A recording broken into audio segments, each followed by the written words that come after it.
tunes. Shout out BruceGas, aka Toka 2. You know I had to drop a track for my boy. Hey, Blake, where you at? Yeah, I've been here harassing boys out here telling favors. I'm the hardest young nigga, I ain't signed to no label. Hey, BruceGas putting them fights on the table. Calling that boxing since Kane versus Abel. Smoking so much gas, you would think that shit was fatal. On the people's champion like Muhammad Ali. Shout out BruceGas, one day we gon' meet. Yeah, we gon' blow it down, we gon' smoke hella weed. Yeah, we gon' blow it down, take a hit out the Toka 2. Slipping hella shots, feel like Tyson with the peak. Little Glock on my side, but it hit just like Isaac Cruz. Shout out Match, that real shit, that's my fucking dude. We always cooking on the panel. Strapped to my side, I ain't talking about no sandal. Bruce passed me the blunt, I'ma light it like a candle. Ayy, non-stop bars, man, I always spit flames.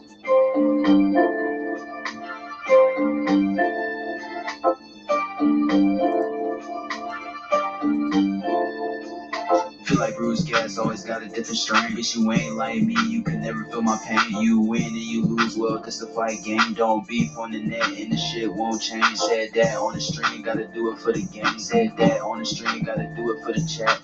I ain't undisputed, yeah, hold on, I ain't undisputed, but I want all the straps.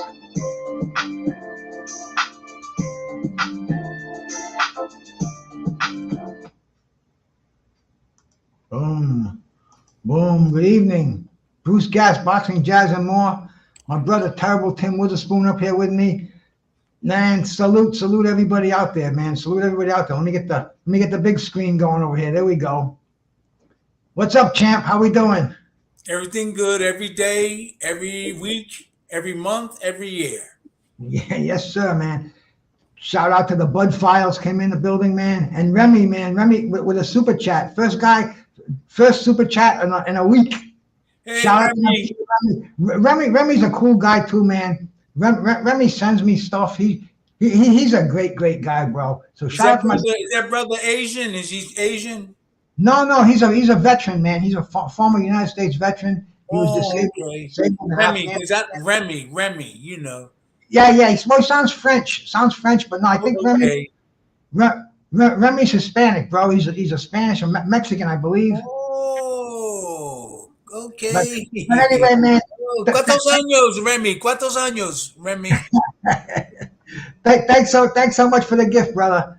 And Adari, man. Salute to Adari's out there, man. Joining me camp up here, man. You know, we're just waiting for a few people to come in because there's been some great, some unbelievable news happening in the sport today, brother.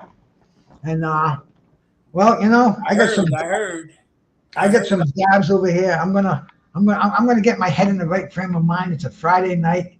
It's a beautiful night out there, man. Hey, check out. Let me see if I can show you in front of my house. Let me see if I can bring it up on my thing here, man. Let me see if this will work.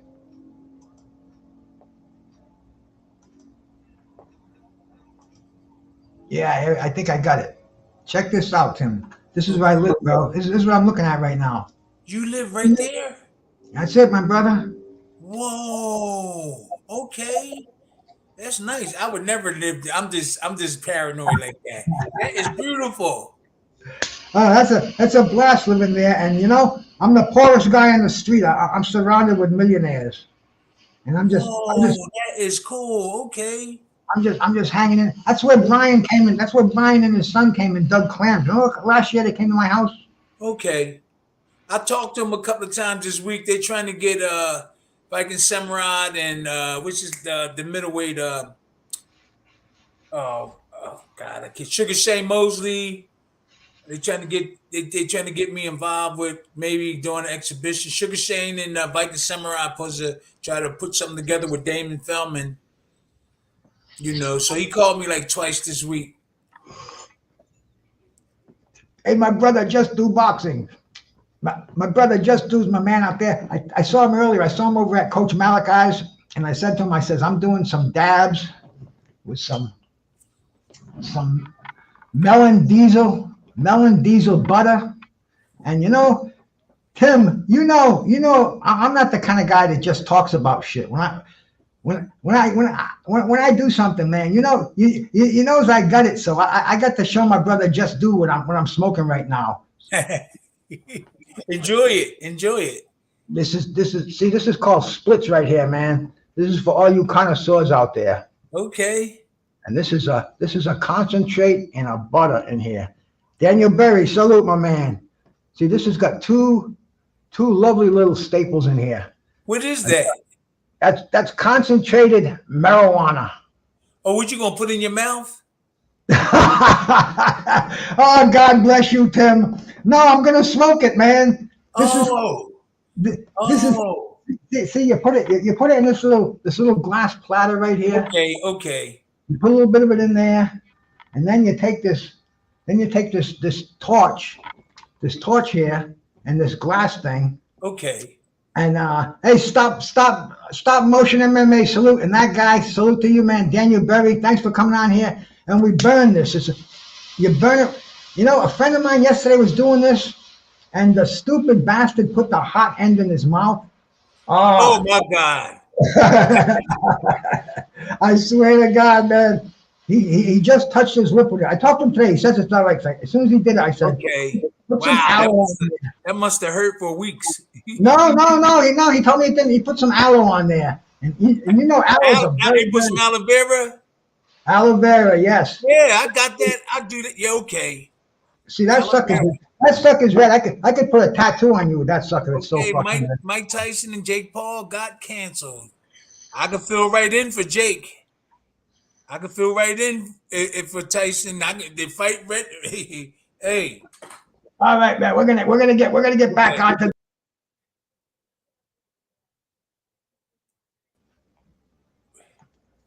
There we go. Yes, sir, man. The biggest news of the day, and I just heard it a few minutes ago. In fact, I was out there and I heard Lady Chan. Lady Chan, she said it on. She did a YouTube thing, and I went and checked it out. And yes, man, Mike Tyson versus Jake Paul is off. Mike Tyson versus Jake Paul is off. Yo, if the fight is a couple of weeks, I'm ready. I know they need that fight. But I'll 2 weeks. Imagine waking up fully refreshed. Why is it? See, the AirSense 11 from ResMed makes I gotta put my ad block back on which here. I trust with anything to do with my sleep apnea journey. Sorry about that, man. I want to read the Jake Paul Mike Tyson thing. We'll read it from the Daily Mail here. Okay, let's see if I don't. Fuck, man. I got this ad blocker on here, and they keep telling me to take my ad blocker off if I want to see it. But then when I take my ad blocker off, they play this stupid stuff that interferes with our show. Let's see if they let it go this time. Okay. The boxing match between Mike Tyson and Jake Paul that initially was set to happen. Want to elevate your cooking? Bitch, shut up. Levo. Levo is the easiest way to make gummies. There we go. I got it now. All right. The boxing match between Mike Tyson and Jake Paul that was originally set to happen on July 20th has now been postponed. According to a statement from Most Valuable Promotions, the fight will be rescheduled for a later date. The statement read, "The upcoming highly anticipated boxing match between Jake Paul and Mike Tyson will unfortunately be postponed. During a follow-up consultation on Thursday with the medical professionals on this recent ulcer flare-up, the recommendation is for Mike to do a minimal light training over the next few weeks and then return to full training with no limitations. Both Mike and Jake, let me finish it here. Both Mike and Jake are in agreement that it's only fair to ensure both athletes have equally training time to prepare for this important match and are able to compete at the highest level. So the health and well-being of the athletes is our top priority, and we fully support Mike in taking the necessary time to allow him to perform at the level he expects himself. Mike is expected to return to his full training schedule in the coming weeks and is eager to get back in the ring. MVP anticipates rescheduling the match to later this year at AT&T Stadium, and we look forward to an exciting and well-prepared contest between these two exceptional athletes. The new date of the fight will be announced next Friday, June 7th. Tyson said, "I want to thank all my fans around the world for their support," and blah, blah, blah, blah, blah, blah. But anyway, the fight's postponed, man. What were you saying again, brother? See, I could be a warm-up fight for Jake Paul. I could be a warm-up. I'm just saying I could be a warm up so they can at least have something. I think it's going to be pushed back maybe a little bit further than that. It might be a little bit serious because ulcers is not no. That's not nothing to play around with. He got ulcers, right? Yeah, he had well, last Sunday he was on an airplane, and they had to call for doctors and an ambulance because his ulcers flared up and he had an attack. Technique, salute, brother. Thank you for coming by. El Javi, my man. El Javi, 1313. Salute, brother. Yeah, he had an attack, and he had to go to the hospital after being let off the plane, and he might not be able to fight 2 months from now. well, he has sciatica too with his back. He had to be taken off the plane on a wheelchair a couple of times. Yeah. So sciatica. I have that too. He got to do a lot of stretching. There's nothing you can really. You just got to stretch with that. I haven't heard anybody come up with any other remedies but stretching. I think there's a lot of different techniques too. I did see some stuff where but it's mostly stretching. Sciatica. Everybody damn near got sciatica. So you think Mike is ready to fight to get in the ring again now? You think he might have to reconsider? You know what? I really can't make the. He has ulcers, which is really bad. He probably could make it worse if Jake Paul hit him or he overwork himself. The ulcers will get bad. So I don't know. I'm not a doctor, but it sounds bad. Ulcers. It sounds bad. It sores in your stomach. It kind of makes the fans. I mean, we don't want to see Mike Tyson go out there unless he's 100%. Yeah. And, I mean, I'm ready. I'm ready in 3 weeks. I'm serious. I'm ready. I know. They want to see Tyson. They want to see Tyson and him. But what makes it even better, they might like right now. Tyson is younger than me. That just because of my age, that I probably do a lesser job than Mike, and they will be surprised.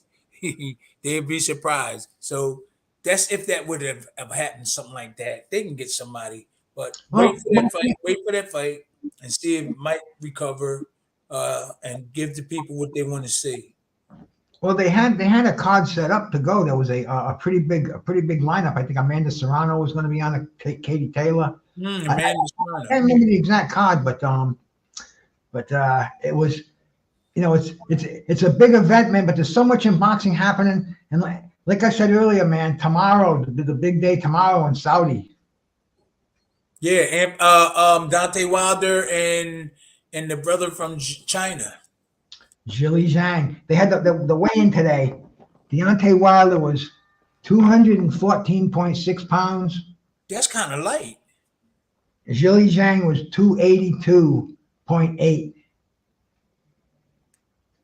How much Dante usually weigh? I think that's about his weight. 220. If he comes in over 220, he just doesn't have the legs to carry the weight. He must have trained real hard. He must have trained real hard. He got his weight all the way down. He's serious. Yeah. Okay. Well, it's just that I got this thing of him doing some sparring. Okay. Real strange. Let me see if I can find it. Okay. It's just that the skills, the defense. That's what's really with these guys. Tell me what you think. Oh my God, I saw that. I couldn't believe it. Okay. Oh my God. Okay. Oh my God. Okay. I can't believe how boxing is today. I didn't thought that was him. I was looking. Oh no. That's nothing what he's doing there. And what is he doing? Just warming up? I don't know, man. I've never seen anybody train like that before, especially with that stick that they were poking him with earlier. I love the brothers, but I can't believe it. Look, everybody. He's supposed to be. Can you go back some little bit more? He's not even. Okay, then that's southpaw. Like, see him keep going to the left side. Okay, that must be an exercise.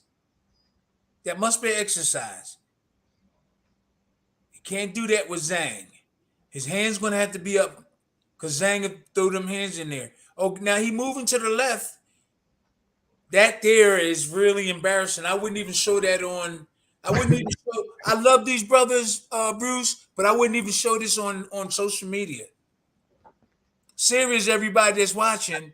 I would not even show that with him putting on it on social media. That was part of the open workout that they had yesterday. I love it, bro. I'm really going to work with these guys and stuff. I'm not trying to down them, but see this? I wouldn't even show that on social media. Hold up. I wouldn't even show that on social media. That shows how bad the trainer is. I don't know what the hell he's doing with that. Hold on. Let me see if I can find Zhili Zhang. Yeah, see? Wow, that is really, really inexperienced looking. And really, they should have kept that off the air. Bruce. That was I don't know what they was doing there. And I would like to help the brother. You know? That's like amateur. He has nobody around him with professional knowledge. Well, where's Malik at? Where's Malik? Malik should be in Wilder's corner. I mean, that's where he's got to be. Well, that wasn't him on the thing, though. No, it wasn't. It wasn't. This is Zhang. See if I can get that up there. Okay, let's look.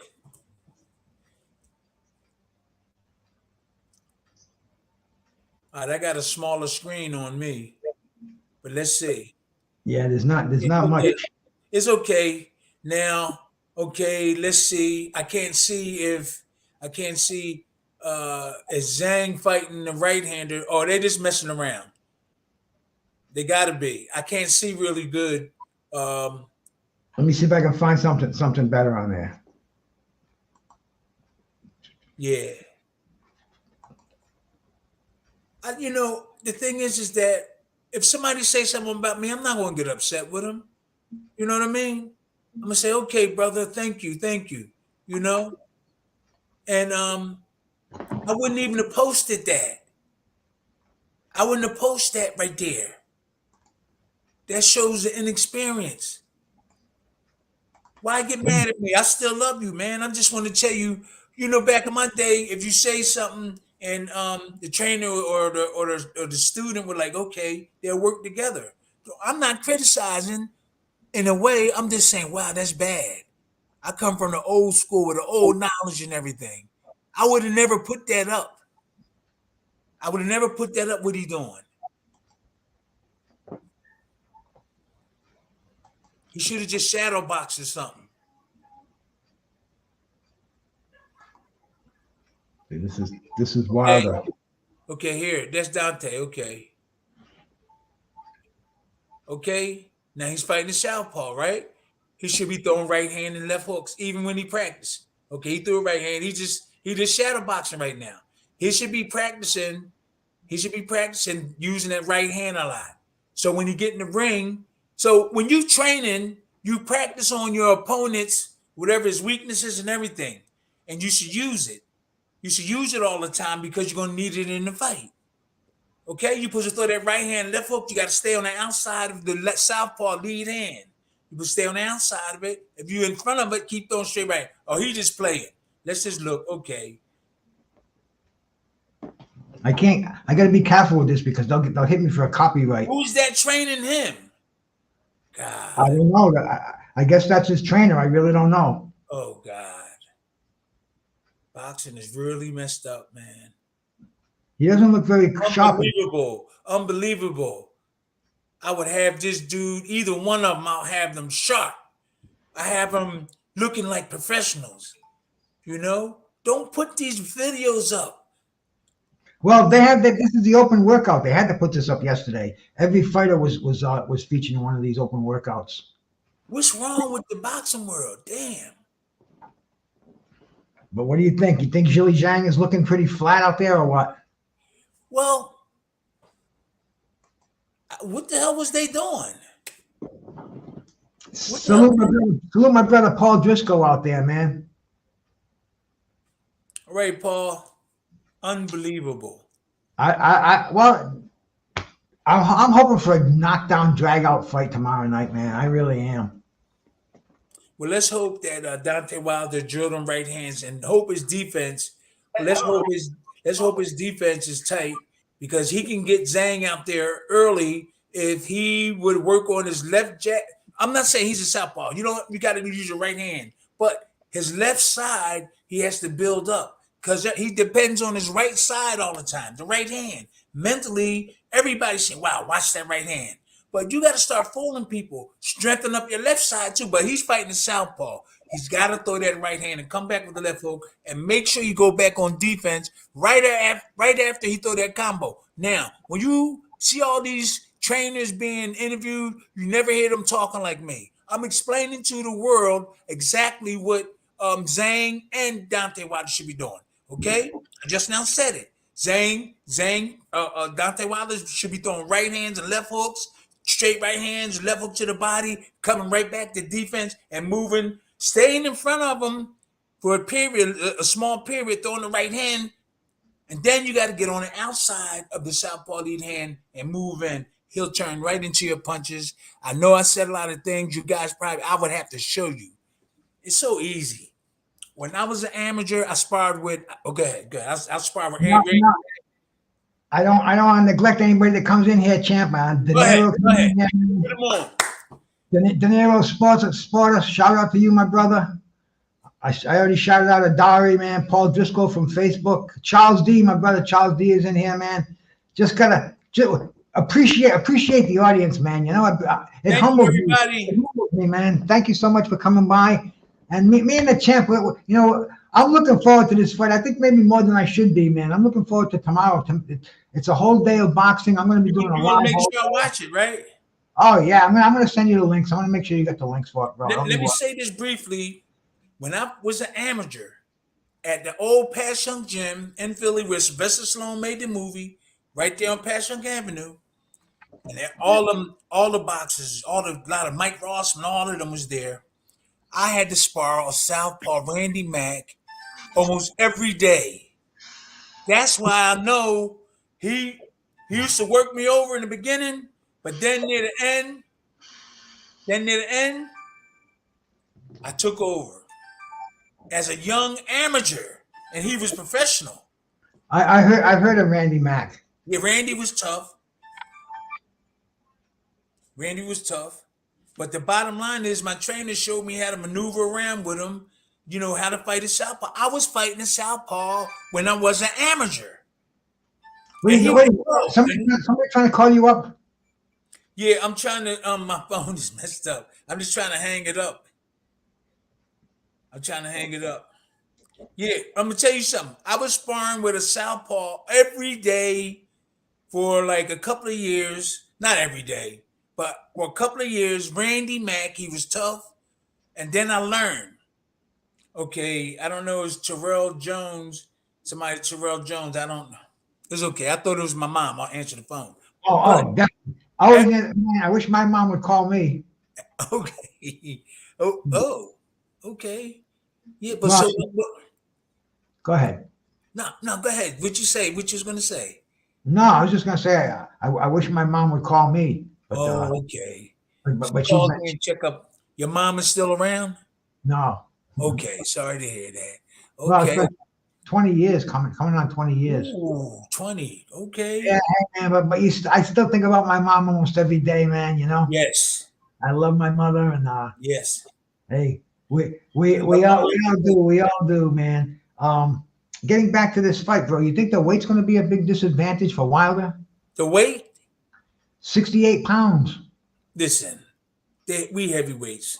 I want everybody to realize I don't give a damn if you. I knocked out guys 50 pounds heavier than me. I'd rather have Fort Thumb than a guy my size. I knocked Jorge Gonzalez out, who was like, I don't know how many pounds heavier he was than me, but I knocked him out. I knocked out Anders Eklund, who was heavier than me. big dudes. Is the skill. I don't care about no weight. They're up there arguing about a couple of pounds. Well, that's Ryan. That's Ryan Garcia. Hey, you heard about Ryan Garcia too, man. You know the supplements came back, and they said the supplements were tainted. The supplements were tainted with that Austrian, the anabolic. It's not a steroid, but it's a chemical that attracts to your receptors and makes your muscles bigger. And Okay. and they found traces of it in Ryan Garcia's post-fight urine, pre-fight and post-fight, and now they're it's been going crazy on YouTube. You've been hearing about it, haven't you, man? Yeah, but I saw some of it. I don't like to watch it because you need to be more humble. Instead of he's trying to get attraction, but he had the beer in his mouth. That's the wrong way. We got young boxers looking up to you, brother. Why you have to? Oh, I'm drinking. Oh, I tested positive with something like steroids. Come on, we got generations before you. Come on, don't blow everything right now. There's got to be other ways you can address things. Don't be come up there drinking a beer on television or making excuses. You don't make an excuse. I lost fights, but the fights I did lose a couple of fights, and some of was political losses, and some of them was legitimate losses. You know what I'm saying? But Well, to carry on like that is really slowing things down, man. no, this whole fight, man, it just had weird vibes to it. It was supposed to be in Vegas originally. Then they moved it to New York, and Ryan didn't want it in New York. And then and I'm gonna tell you something, Haney. I'm sorry to cut you off, Haney. He needs to get a trainer. I don't have nothing against his dad. Haney needs to get a trainer. He might have shown him some stuff. He's okay and sharp, but his confidence just went away in that fight. The confidence just went away. And if he would have had more confidence and just a little bit more skills, he would have stepped to Garcia. Keep that defense tight and don't give up. You're a boxer. You in the ring, and you got to fight to the end. No excuses. You beat me. Congratulations. I'm gonna come get you next time. Don't make I was drinking. That's bad, Bruce. Drinking and acting like this and that. I don't dislike that brother. I love him, but that's not right, man. So what do you think they should do with this fight? You think they should have a rematch, or they should just go on, do their own thing? I mean, there's so much coverage. It's getting almost sickening. Like you said, you don't even want to watch it anymore. So what are they going to do? Well, I'm going to let everybody know, in the fans. The problem, the people that should be blamed for this is his corner. His manager, his trainer should let him, Garcia, or the other boxer, let them express they need to have a plan on what to say before the fight and after the fight. That's what they did when I was fighting. Now they're just gonna let Garcia just say anything he want. It could hurt him. And what's the other boxer name? Haney. You have to tell the boxers, or whisper in their ear, the right things to say, the way to act when the fight is over. The trainers, his dad, Haney, his dad, and Garcia, they're people that's in their corner, evidently don't know what they're doing in terms of telling them stuff. See, I know they was whispering in my ear, Slim, like, Tim, say this, man. Promote your guy, you for it. I don't care you knocked him out. Say he was tough. And then, talk positive things. Don't act like this. I was drinking. And that is so messed up. So there's other things you got to talk about when the fight is over. That's kind of like showing off, but it's not a positive one. You got boxers looking up to you, young boxers looking up to you, where you want to think that you don't want them to be drinking beer and acting like that. You want them to be saying, well, he won that fight fair and square. I'm going to go home and get my ass in shape and be ready next time. Not all these excuses. What kind of stuff is that, Bruce? Man, you're speaking fact, my brother. It's a circus show. It's a circus show. It's the corner fault. Is his dad, the Haney? I'm not so much. Is the guys in the corner are not experienced, and this is what you're going to get. Like I told you, my trainer and even Dennis Rappaport, who was my manager and he was a promoter at one time. If you look at some of my fights, you'll see him whispering to me. Serious. Put on some of my fights with me and Dennis Rappaport. You'll see him whispering in my ear. And what's he talking? That's what these guys need. I talk Dennis. Dennis always comment on a lot of my stuff on Facebook, and I commented on his because I knew he was looking after me. He had the right people in the camp. He sent this guy named Freddie. If I needed sparring partners, Freddie would call and get them in. If I needed money, he would send them in. And if whatever I need, he would bring it in. But I was damaged. I just got finished with Don King. And like I told you in the story before, I apologized to Dennis. Some fights I won and knocked the guys out. And I was really and then mentally I got in that Don King thing and I didn't win the fights. But after my career was over, I realized how much Dennis really cared about me. And now I keep in touch with him. And I kept in touch with him when we was fighting. You need the promoter, the manager, to get involved. I know y'all making millions and you need the trainer. You got a team. So when that fight is over, you can't be on your own. They got to be talking to you and say this, say that, so we can benefit. Come on, guys. This is the way it is supposed to be. It's nuts, man. Pearl, salute my brother. That's the way it's supposed to be. I mean, the whole thing was run like a circus show. It really was, man. It's making us look bad. The boxing's making the boxing look bad. You lose. Hey, man, you fought a good fight. I'm going to kick your behind next time. You know what I'm saying? Don't make up all these excuses. Dennis, and even Slim, my trainer, he would tell me stuff what to say afterwards. Now, I had my own personal stuff to say, Bruce. That means the battery just died. I got to recharge it. Okay. He like you don't see a lot of these guys speaking to the boxer afterwards. But my manager and even Slim, man, make sure you say this. Make sure you compliment your opponent. You don't see that now. You don't see it. That's what a team is supposed to do. You ain't supposed to just train them with them pads. You also got to tell him what to say because his mind and everything is going. He won the fight or he lost. A lot of that journaling, you got to help them say the right things too. I learned all these things, man. These guys better call me and let me help them out before it's kind of late. But you got to do that, Bruce. You got to do that with the boxer. Don't just let them say anything. It's gonna make you. I would never let Garcia just say that with the beer. I would have never let him do that. You got young kids looking up to you. Now, what you going to see a young kid drinking a beer and acting like he's drunk? Come on, man. You got to be a role model. I was upset. And it takes away from the beautiful performance that he had in the ring because he beat up Devin Haney, knocked him down twice. I mean, chased him around the ring, and and all the shenanigans in the back, the drug testing, the smoking weed, the drinking the booze. That was bad. It turned me off, Bruce. It turned me off because you got other boxers willing and waiting to walk up that ladder and win the championship. You got other fighters trying to build their team up, and here it is. We got a roadblock. You got a roadblock mentally. That was kind of. I love the brother, but I'm just saying that kind of stuff we don't need. You don't need to be sore. You don't need to be sore with a bear because you won. You in your fight you won a couple of million and stuff, and now you a big shot.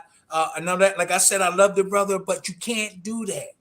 These are the things that I will be doing if I'm in your corner. And I'm not begging nobody. I'm just letting everybody know I know my stuff. I don't know everything, but I've been there, and I know enough to help these guys during these days. Mm-hmm.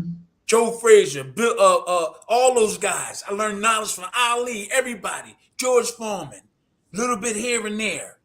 And I know how to teach. That's why I don't care. I know how to teach. I know, and I guarantee you, your defense will be 100%. Because I can talk right now. I do forget, though, Bruce. I do be forgetting sometimes. But we all are. And you know what you got to do? I take care of my children. I love them. And that's what keep me moving. I love them. I love everybody. You got to start somewhere.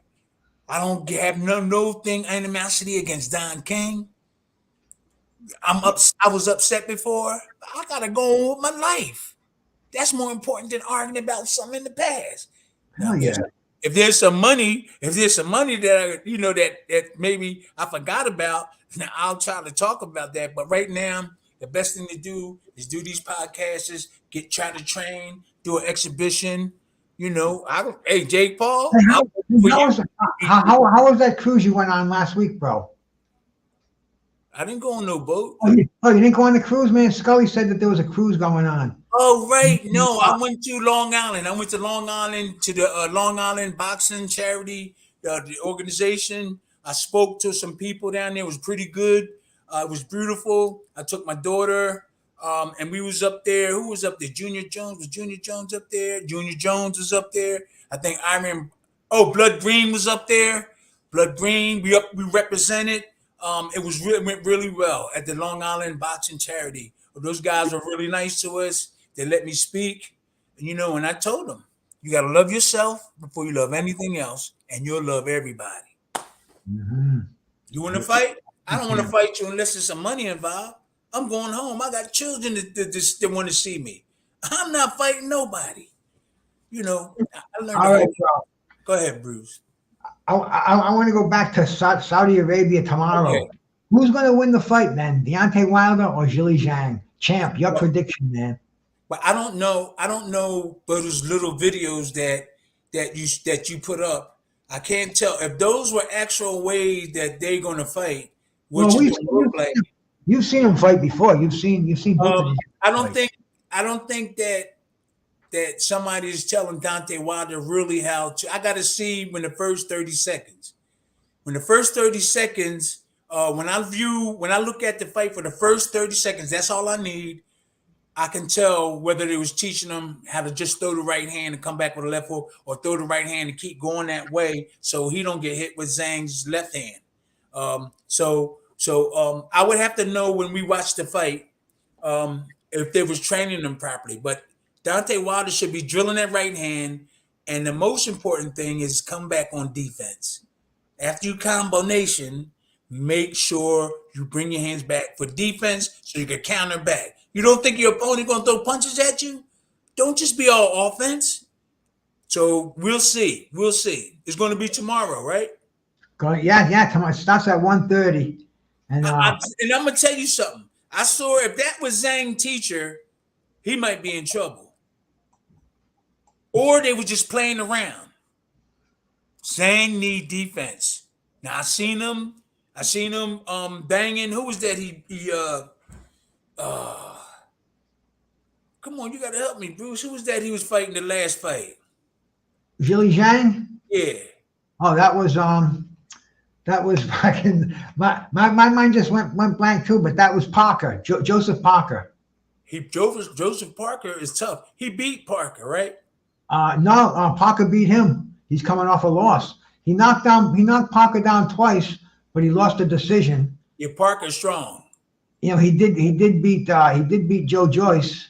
Okay, Joe Joyce. That's what I'm talking about. Yeah, Joe Joyce needed a lot of help. I try to reach out to those guys, and you know what? Those trainers, I can't blame them. They're making money. They're not going to say, "Come on, get Tim Witherspoon or somebody that really know a lot of stuff." I don't think they're going to do that, And it's kind of bad that things got to go like that. I know for a fact that I can help these dudes out. I'm confident now in my speech right now. I'm talking. I know exactly as soon as that video start rolling, it's nothing. It's nothing. Defense and offense. It's a shame. So it's the first 30 seconds. You think you can pretty much tell who's going to win this fight? I don't know about that, but I can tell what they were working on. If they were working on throwing that straight, if Deontay Wilder and them was working on throwing that straight right hand, coming back with the left hook behind it, or his movement. But he's supposed to try to drill that right hand, and he's going to have to keep his hands up against Zhang. He's going to have to keep his hands up after he throw his offense. After he uses offense, he's going to have to do defense. He's going to have to come back, and as soon as he come back, and when he feel punches, he got to counter back. So throw his combos, come back, and when he feel punches, fire back. But really try to drill with that right hand. Try to catch him with that right hand. And catch him and hurt him, then finish him off. But he also could hit him with that right hand and keep going behind Zhang's right hand. So Zhang's right hand is here. He go this way and make Zhang turn into his punches. Don't stand directly in front of Zhang. Now, all these other guys that be talking about boxing and stuff, I'm explaining things to you. All you hear about is people say, oh, well, we motivated. I got a lot of love. I got this and that. I just now explain inch by inch, step by step, a little bit of things what I think. I'm not going to say, well, the motivation this way. I'm telling you exactly, and I can show you exactly what I think these guys could do. Instead of, because you know why? Because they don't really know. Now, how about if this fight turns into like a Foreman Ali fight back in '76? You remember that? You remember that fight where they just knocked the shit out of each other for 5 rounds? Zhang has a better defense. Zhang, even though Zhang defense is limited, he has a better defense. Dante just throws sloppy punches. Oh, I see you. Dante throws sloppy punches, but I think right now he might be throwing straight punches. We got to wait and see. No, I could have just came to the camp and watch him and just, yo, man, do this, do that, and let the other guys, they could be in the corner, and Zhang leave his hands a little loose. And if that's his trainer was working them pads, whoa. You know, if that's Zhang's trainer that was holding them pads, and you know a lot of things too, whenever time we do videos, sometimes we don't put on what exactly we're going to do. So those videos you just showed, probably not the real stuff, but I wouldn't be surprised if it was. You know what I'm saying? You seen him when he came on working the pads like a little bit. I wouldn't be surprised that that's probably what it is. Okay? So I'm looking for. I hope it's a Foreman Lyle fight. I hope they just come to the center ring and start banging each other out and knock each other down. I can see that happening because I don't think neither one of these guys has any stamina.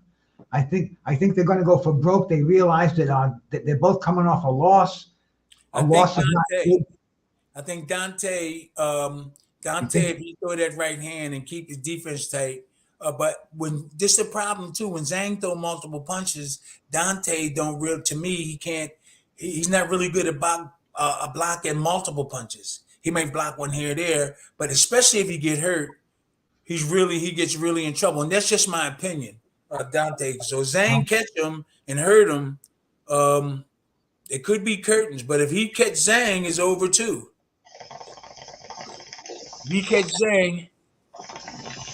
Wilder lacks footwork too. See, Charles D, I love you, brother, but he's saying Wilder lacks footwork. And footwork to me, just positioning your feet means a lot, but footwork, moving them around all different ways, really is not a help.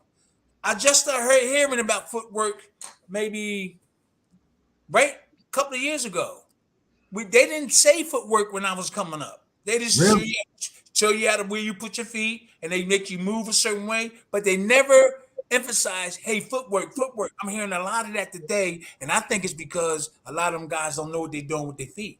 How about Sugar Ray Robinson? He was a ballet dancer. He had footwork.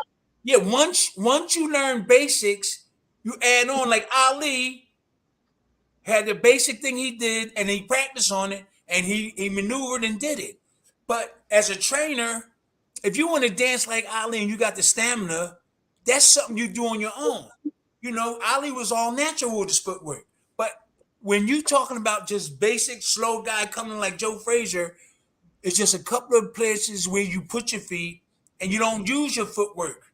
But if you bouncing around like Sugar Ray Leonard, Sugar Ray Robinson, that's all natural footwork. But I don't see where a trainer going to teach you a natural footwork. You know what I'm saying? Say your footwork. What? I think because you don't know how to tell them what to do with those feet. You just say your footwork. I never was taught footwork. I was just taught where to place my feet and move a certain way, move this way, move forward. But to me, footwork is something naturally that you learn. Once you start moving and you get the hang of it, that's what I'm thinking footwork is. Because I don't know what these guys talking about footwork.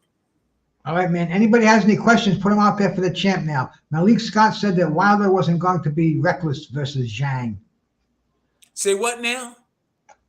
He said, Malik Scott said that Wilder wasn't going to be reckless versus Zhang. Okay. I said that's a smart move, but he can't really give his what they're going to do, and I understand that. But in the past, he never really said really exactly what you want to do after what they were supposed to do after the fight. You know what I'm saying? So, but Malik Scott, that's like he's not letting everybody know exactly what they're going to do, which is good.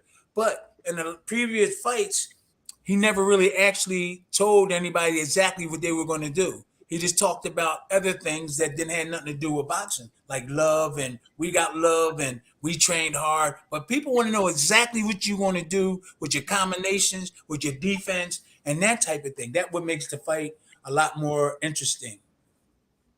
Okay. Let me see here. Any questions up here? Wilder's a lot of statements. I'll put those up there too, man. Say that again. A lot of statements up here. Let's see. Wilder's right hand is going with Showtime Boxing. Say that again. Wilder's right hand is going with Showtime Boxing. I don't know what that means. Let's see, man. If Wilder could fight on his toes, he would beat Fury once at least. No. See, I don't want to break your bubble, but Wilder should never be on his toes. Wilder should be flat feet because that is beautiful when we get this stuff coming in here. He shouldn't be on his toes at all. He should be flat-footed because that's where the punch you get your punching.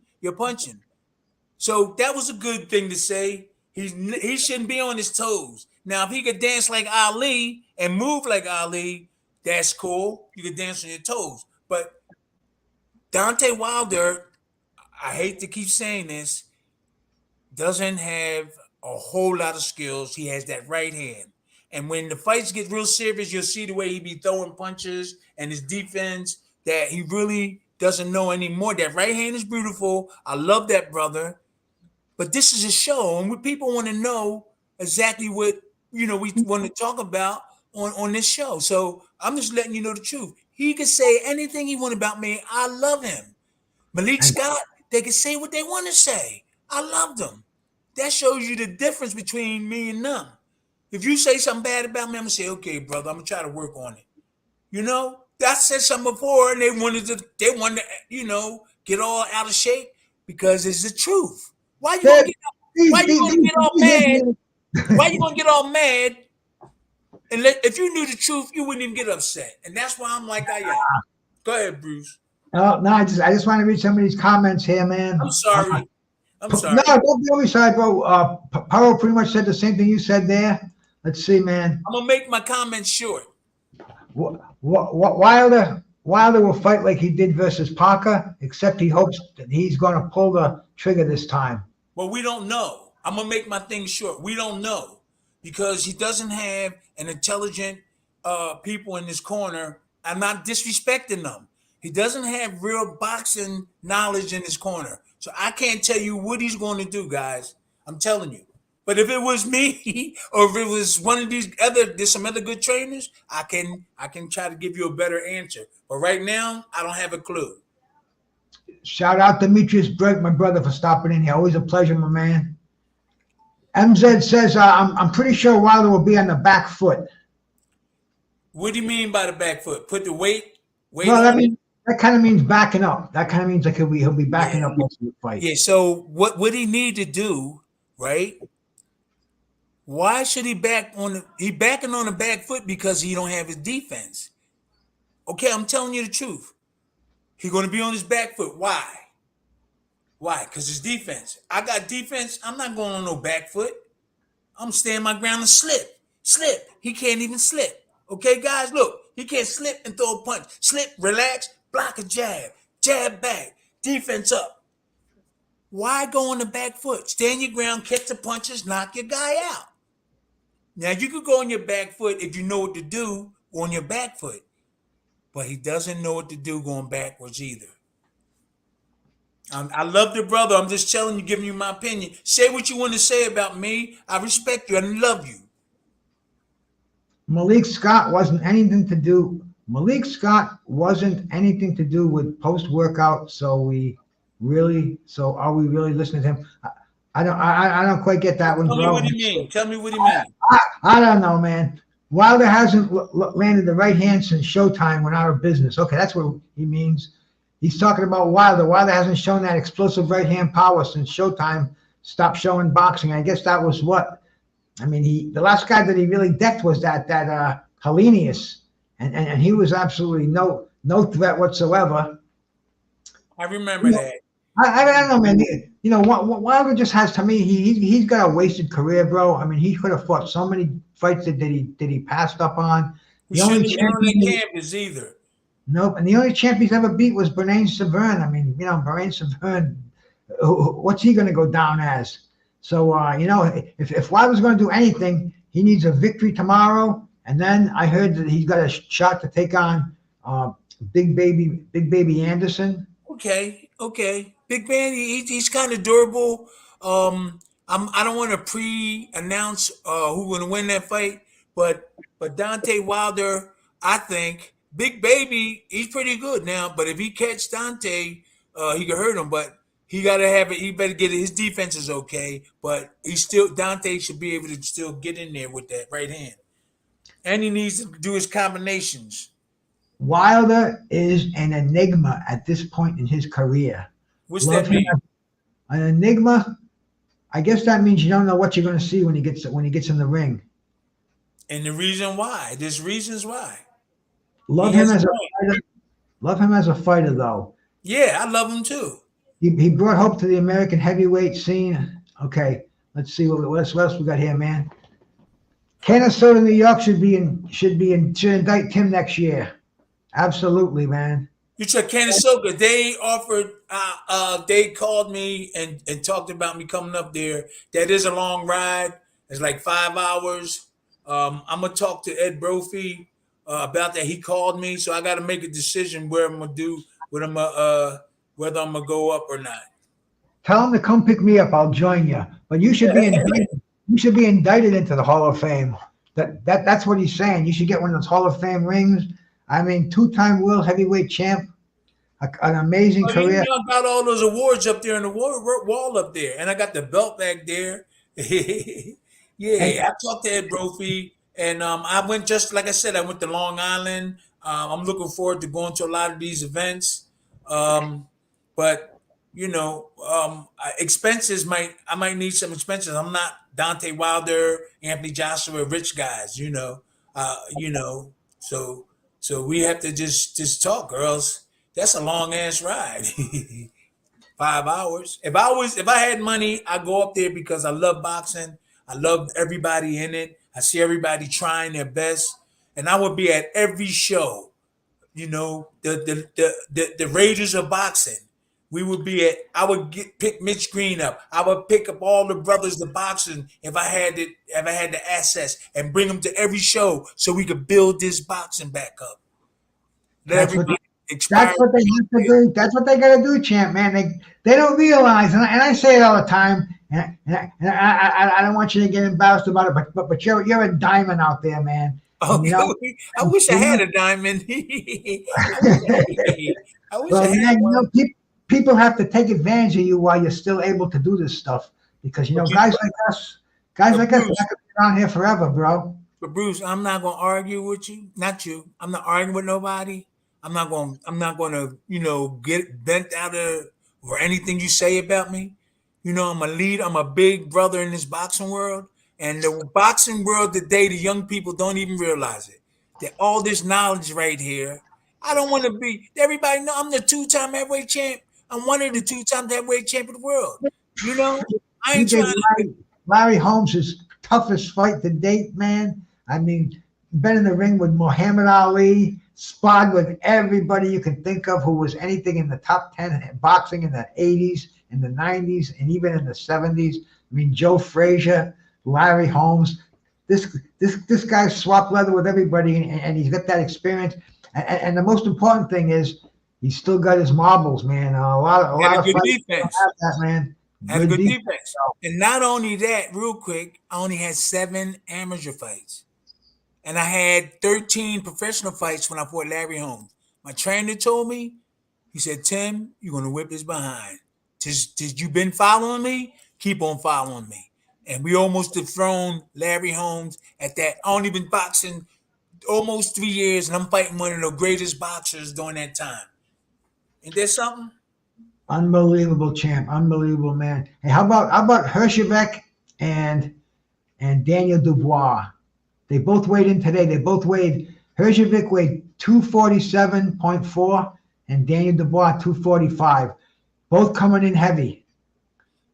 What do you think about this fight? And this fight could possibly be for, if they're going to strip the IBF title from Usyk, this is the number 1 and 2 IBF contenders. So this could possibly be for the vacant title for, as a email champ, whatever you want to call it. But it's a very important fight, man. Heavyweights too.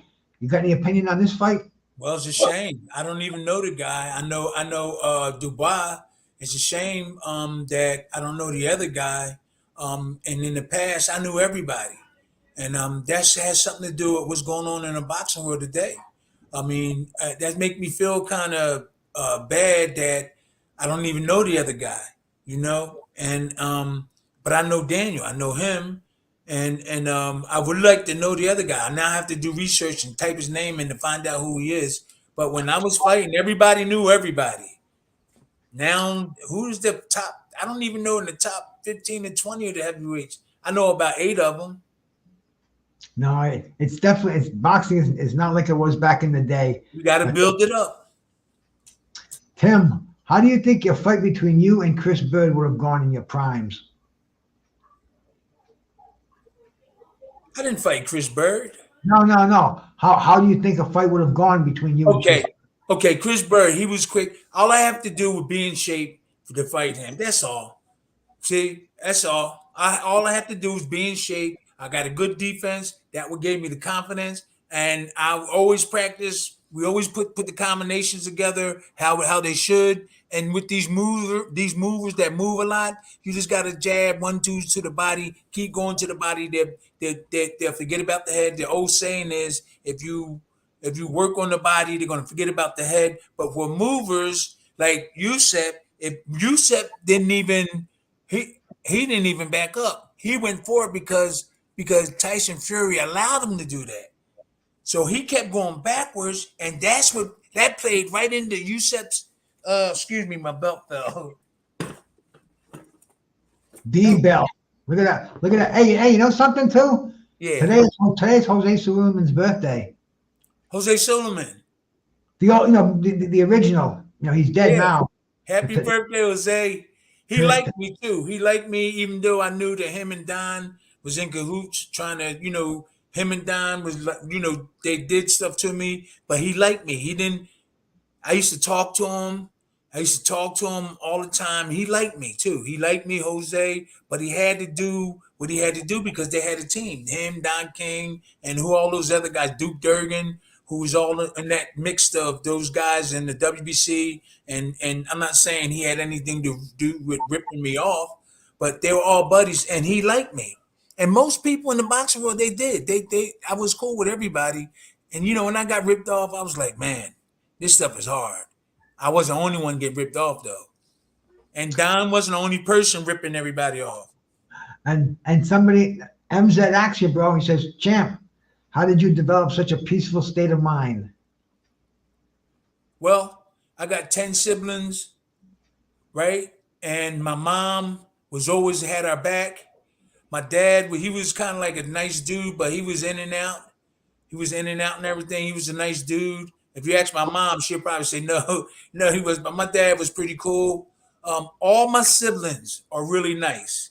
If you meet all 10 of my siblings, you would get a positive energy from them. You meet my sister, she'll say hi and give you a hug. You meet my brother, he'll say, hey, brother, how you doing? Each one of my siblings, everyone. And so I just want my mom to be proud of me. And everybody that's under stress is stressed during these years now. Come on now, you got to fight. You got to fight it. fight it because you got to make yourself happy. You got to do good things. Keep going the right things because things are hard. And that's all I do. I love myself. I love everybody. I keep saying it. So when I wake up in the morning, I do be a little like grouchy, but I know I have to love everybody in order for me to keep moving forward. I love you. Hey, look, man, I can't do nothing for you, but I love you, brother. And that's how I'm making it. That's how I'm making it. I ain't gonna get mad at you because you don't like what I said. I mean, I don't because you said something. You know, I'm not gonna get mad at you because I got kids to take care. I got family to see. I'm being selfish if I don't think about my family. I gotta think about my family, my little daughter, and I gotta think about my neighbors. I love them too. I can't buy them a house or buy them dinner, but it's free to love people. It's free. Yep. It's free to love people. True. True. And a man who comes from a violent sport like you to be at peace, the things that you've been through. I mean, that is true self-control. It is really. Oh man, it's cool, man. It's cool. How do you develop such a peaceful state of mind? And it's family, and it's just all my children are really nice. I got 5 daughters and a son, and they all look after me. They call me up. They don't cuss in front of me. They're really nice. One of my daughters, Ayana, came over today with my grandson.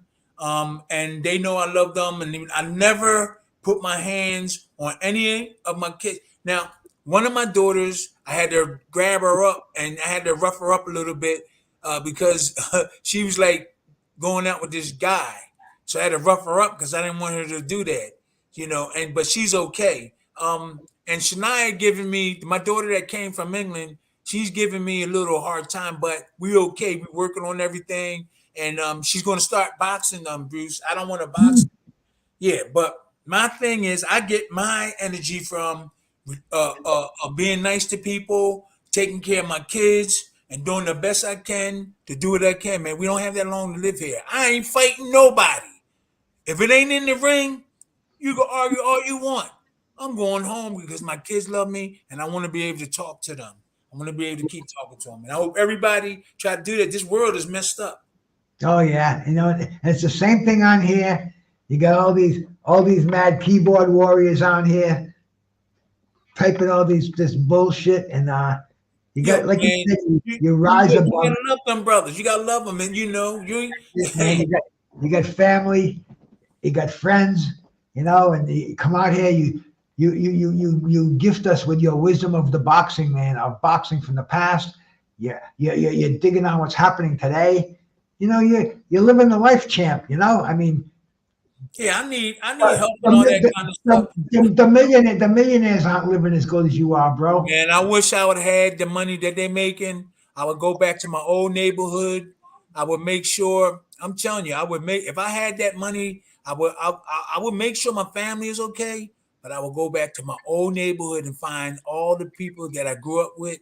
If I had that big money they making, and I would try to help them. If you own a house, let's put it together with 5 more houses of people I grew up with. Let's try to make some type of business. I'm not going to be selfish. If I would have had 500 million, hey, the Italian market area where Rocky made the movie, that's where I'm from. I'm down that area. Reggie Johnson's on Facebook out there, man. Hey, Reggie, what's up? That's the man. Yeah, Reggie was up here with us. Last week, bro. A couple of weeks ago. Hey, Reggie, you want to stop up, man? I drop a link for you in Facebook, man. Just click that and. Good dude, Reggie, a good dude. Definitely a good dude, man. If you want to click that, let us know what you're thinking about the fights going on tomorrow night, man. And anybody doesn't know, man, Reggie Sweet Johnson. He is. Former 2-division world champion, former middleweight champion, former light heavyweight. Hey, the thing about him though, he never got high or anything. He's an alien. He never got high or drink. He's an alien. He's an alien. I guess everybody handles their stress in life differently. Everybody keeps that demon at bay. Keeps it. stays cool.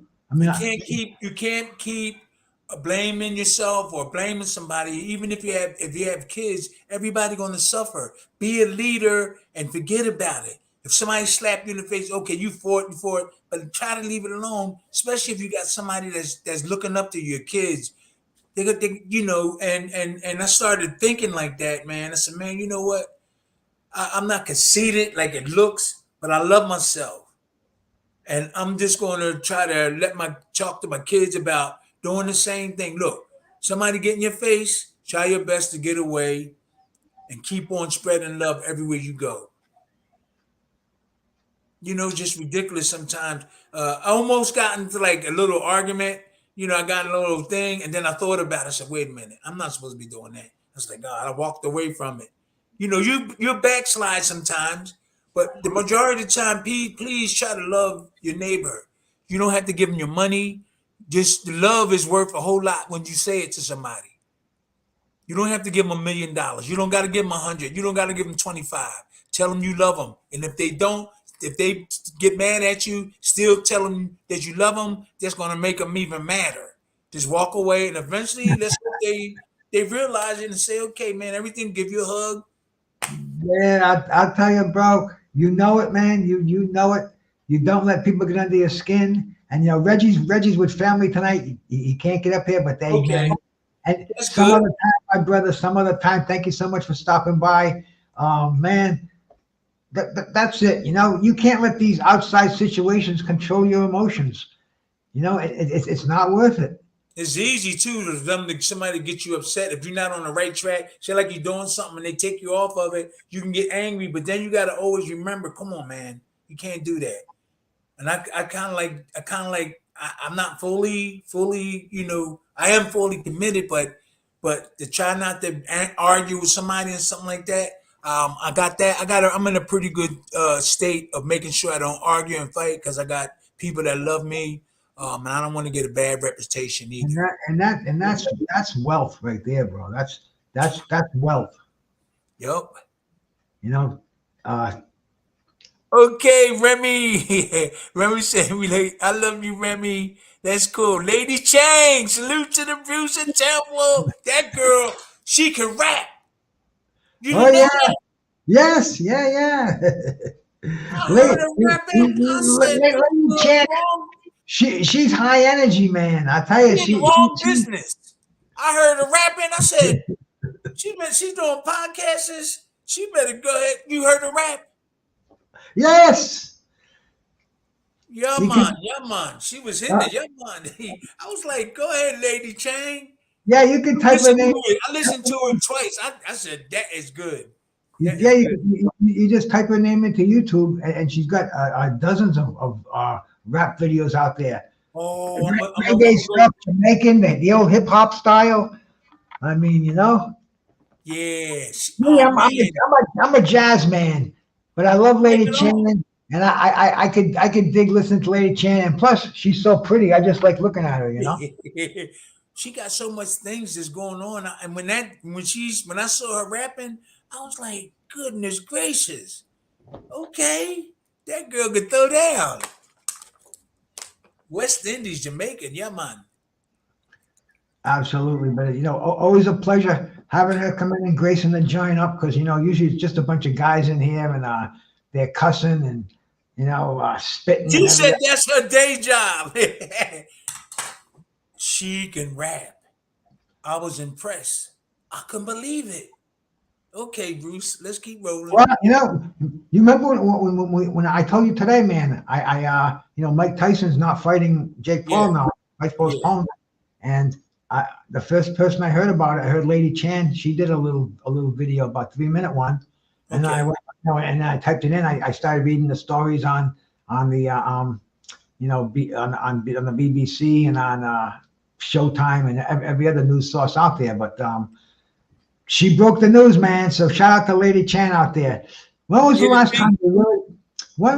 time you really lost your cool on the streets or whatever, champ? Did you ever lose your cool in the ring or on the streets or? I was too scared.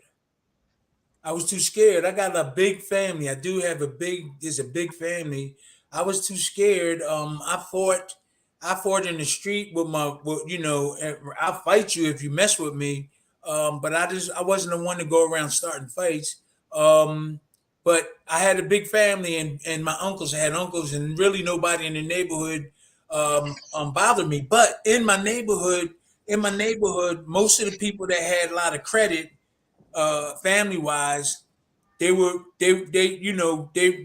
the relationship with my uncles and stuff and their uncles was like family. So there's a lot of young people that I grew up with. My uncles and their uncles were tight, so that made us tight.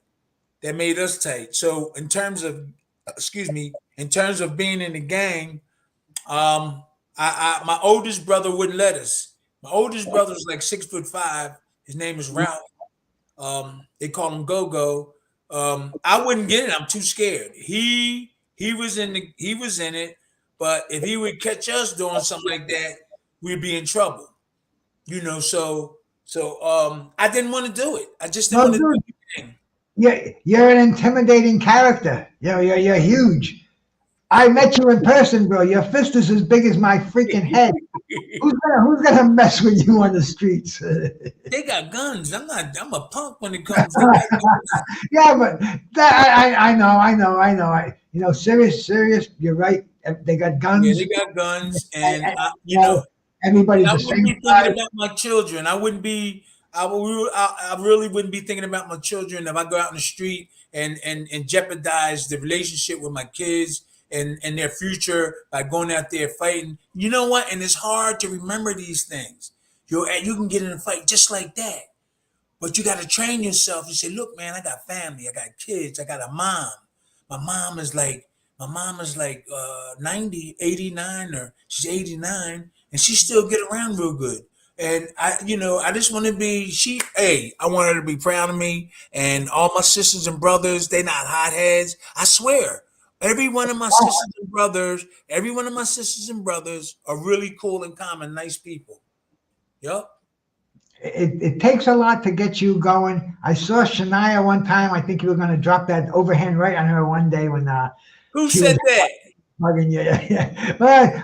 Well, that's the only time I've ever seen you. I've ever seen you kind of raise your voice. But No, I mean, I hollered at her. She, like me, I'm her protector. I brought her from the UK. And I let her mom know over there that I'm not gonna let nothing happen to her. And I'm not gonna let nothing happen to any of my kids. And if I see them doing something that's gonna hurt them, I'm gonna raise my voice. I'm gonna raise my voice. I don't want you getting hurt. I've been around for like 60 some years, and this dude just listen to me. So I might have been grouchy and was mad at her, but we get more credit by being nice. And this is what I want her to know. You get more credit and people will trust you more if you be nice. Now, if you mean and I'm gonna protect myself, I ain't gonna be no pushover, but I'm gonna go about it the smart way. I'm not gonna be angry and try not to fight or argue. I'm walking away because I want my other kids to see me the next day. This is crazy people out there, man. They need help. They need people to talk to, and it's easy to get hurt. It's easy. hey, I'm not doing it.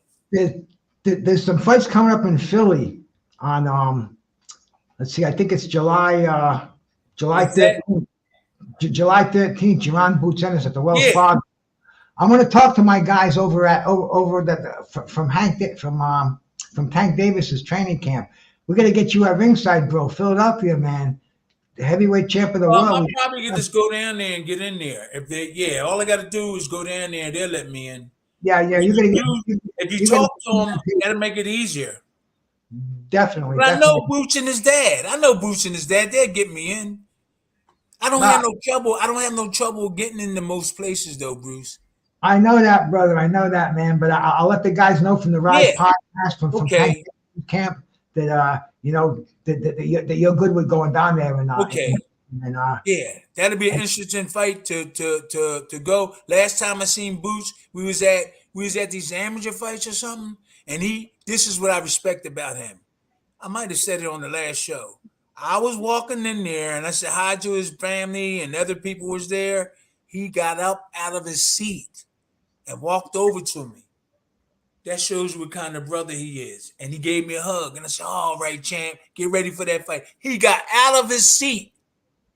I was like, "Oh, that man got the right attitude." He I said damn well. before, he got out of his seat. He should have got out of his seat, man. You know, he's still basically a contender. nice Even though he's got a belt, a great boxer. He's still basically a contender, even though he got a title. But great boxer, great talent. This kid that he's fighting, Cody Crowley, he's not bad either. Okay. Have you ever seen him before? No. Well, he's a top ranked guy. I think he was PBC for a while. Now he's Where's he from? Where's he from? He's from Canada. He was living in Vegas, and he's coming to Philadelphia. He's undefeated. He's undefeated, and the guy's got some mental problems. He said he thought about killing himself. His father hung himself a year ago. I mean, the guy's. It was the most bizarre press conference I've ever seen. He started talking about mental illness and how because Boots is from Philly, so the press conference was in Philly, and they were kind of booing him. Cody Crowley, this guy's coming in to beat our champ, and he opened up. He said that he started talking about mental illness and how coming here is big because he thought he was going to kill himself not long ago. And I mean, dude, this is heavy stuff. It's going to be an interesting fight. But let me say this too, Bruce. That's like some of his. That's like an ammunition that he just let go. Even he should have talked about that after the fight, because now that he mentioned it, it might still be in his head, and it might hinder him when the fight starts. So his trainer, his parents, or his dad or whatever is around him. I would have told my fighter, don't talk about that now. We trying to move in a positive direction to win. The best time to talk about that is afterwards. Give all your energy, get your anger, and if you want to stop all this suicide stuff, just think about it. Direct that energy in a positive way. So when he said that, that's a weak thing to do to me.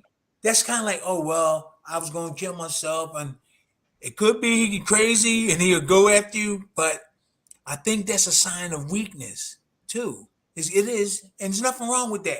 Telling people that I was going to commit suicide, and we might see him fight hard. But mentally, to me, that's like a weak thing. Somebody should be talking to him and say, "Look, there's going to be a press conference afterwards." And I was like, "Look, man, I had all this in my mind, man, and I came through. I was thinking about suicide after the fight. That would have been before. So now before."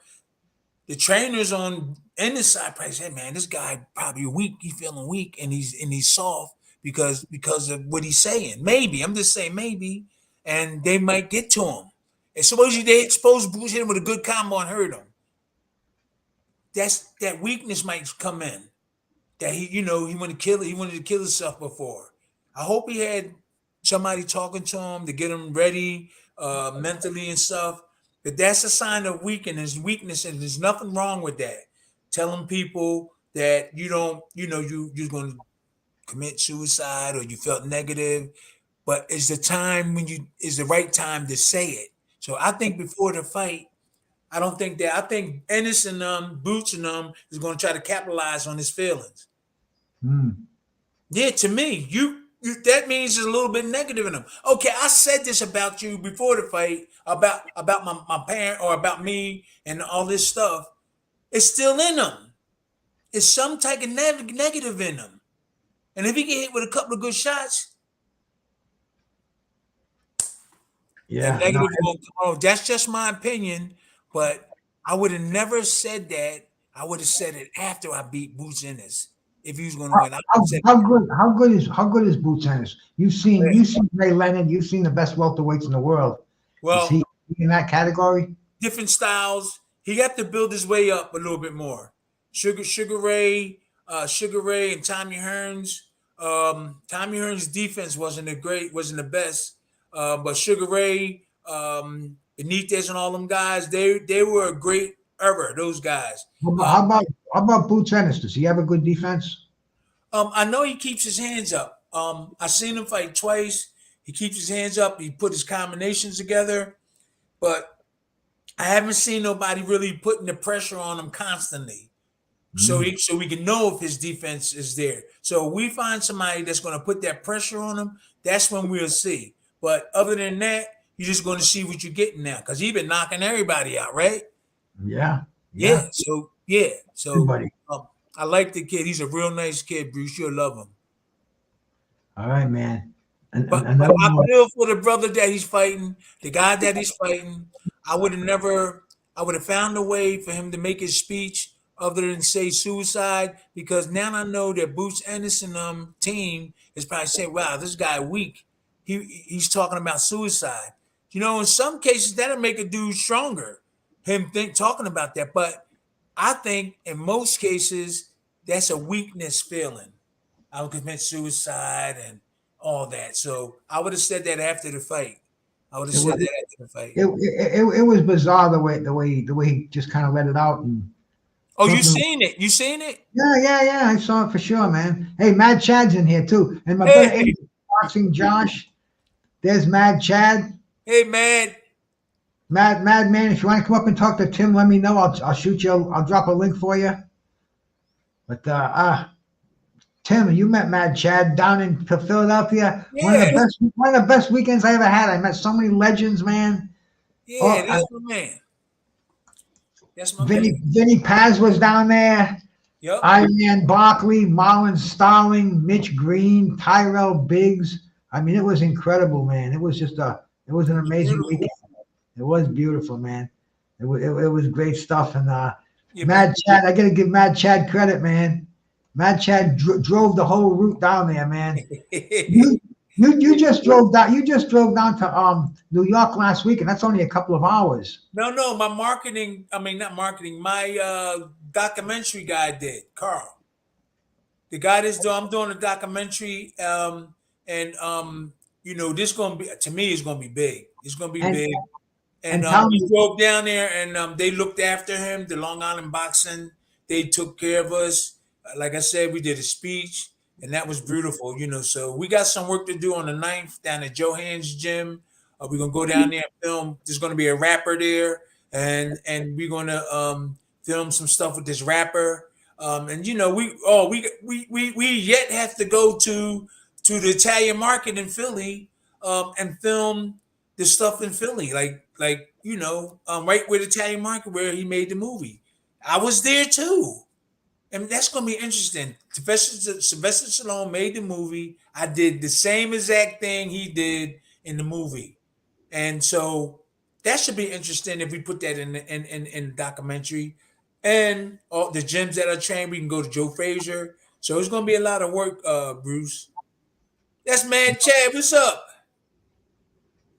Oh, he just got it up there. Okay, here we go. There we go. With Champ Tim. No, my camera's broke over here. There we got the Champ Tim Witherspoon.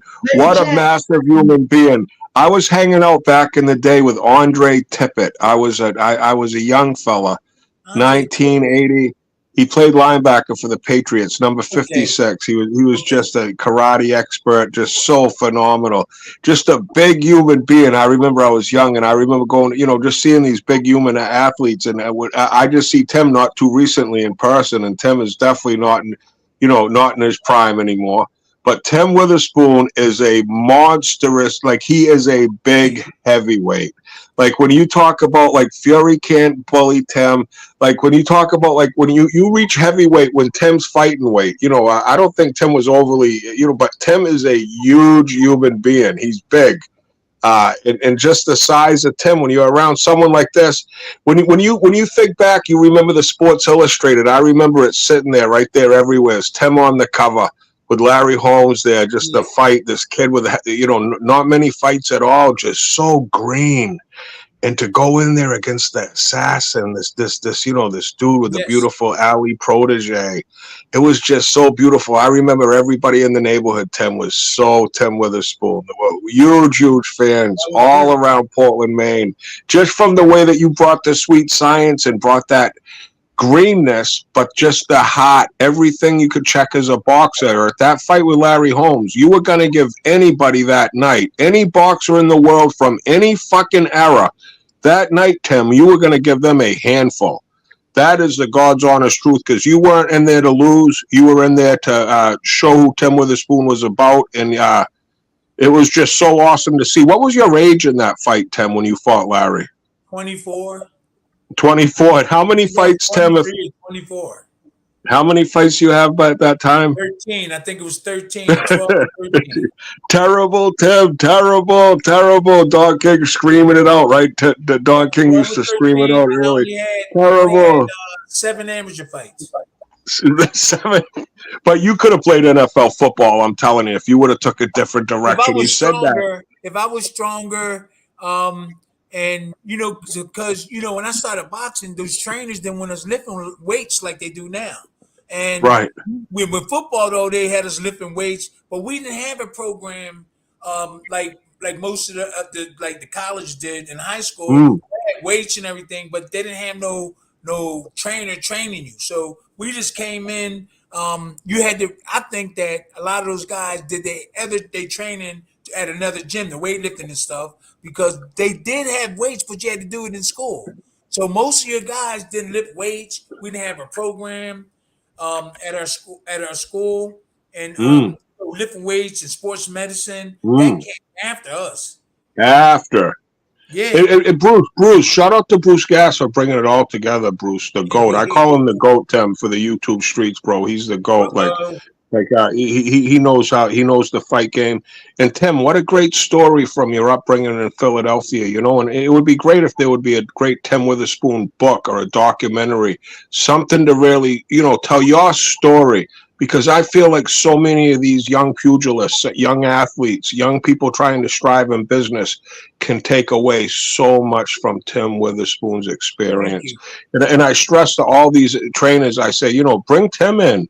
Let Tim just spend a few hours with these fighters. Let him learn some defense. Let Tim bring in some defense. You need defense to bring offense, and Tim can teach it. It's going to be lost. It's going to be lost, and Tim needs to document this, Bruce, at some sack. But I need his story from Philadelphia to be told, because what a story Philadelphia holds up to this day, and you bring up Rocky Balboa, Tim.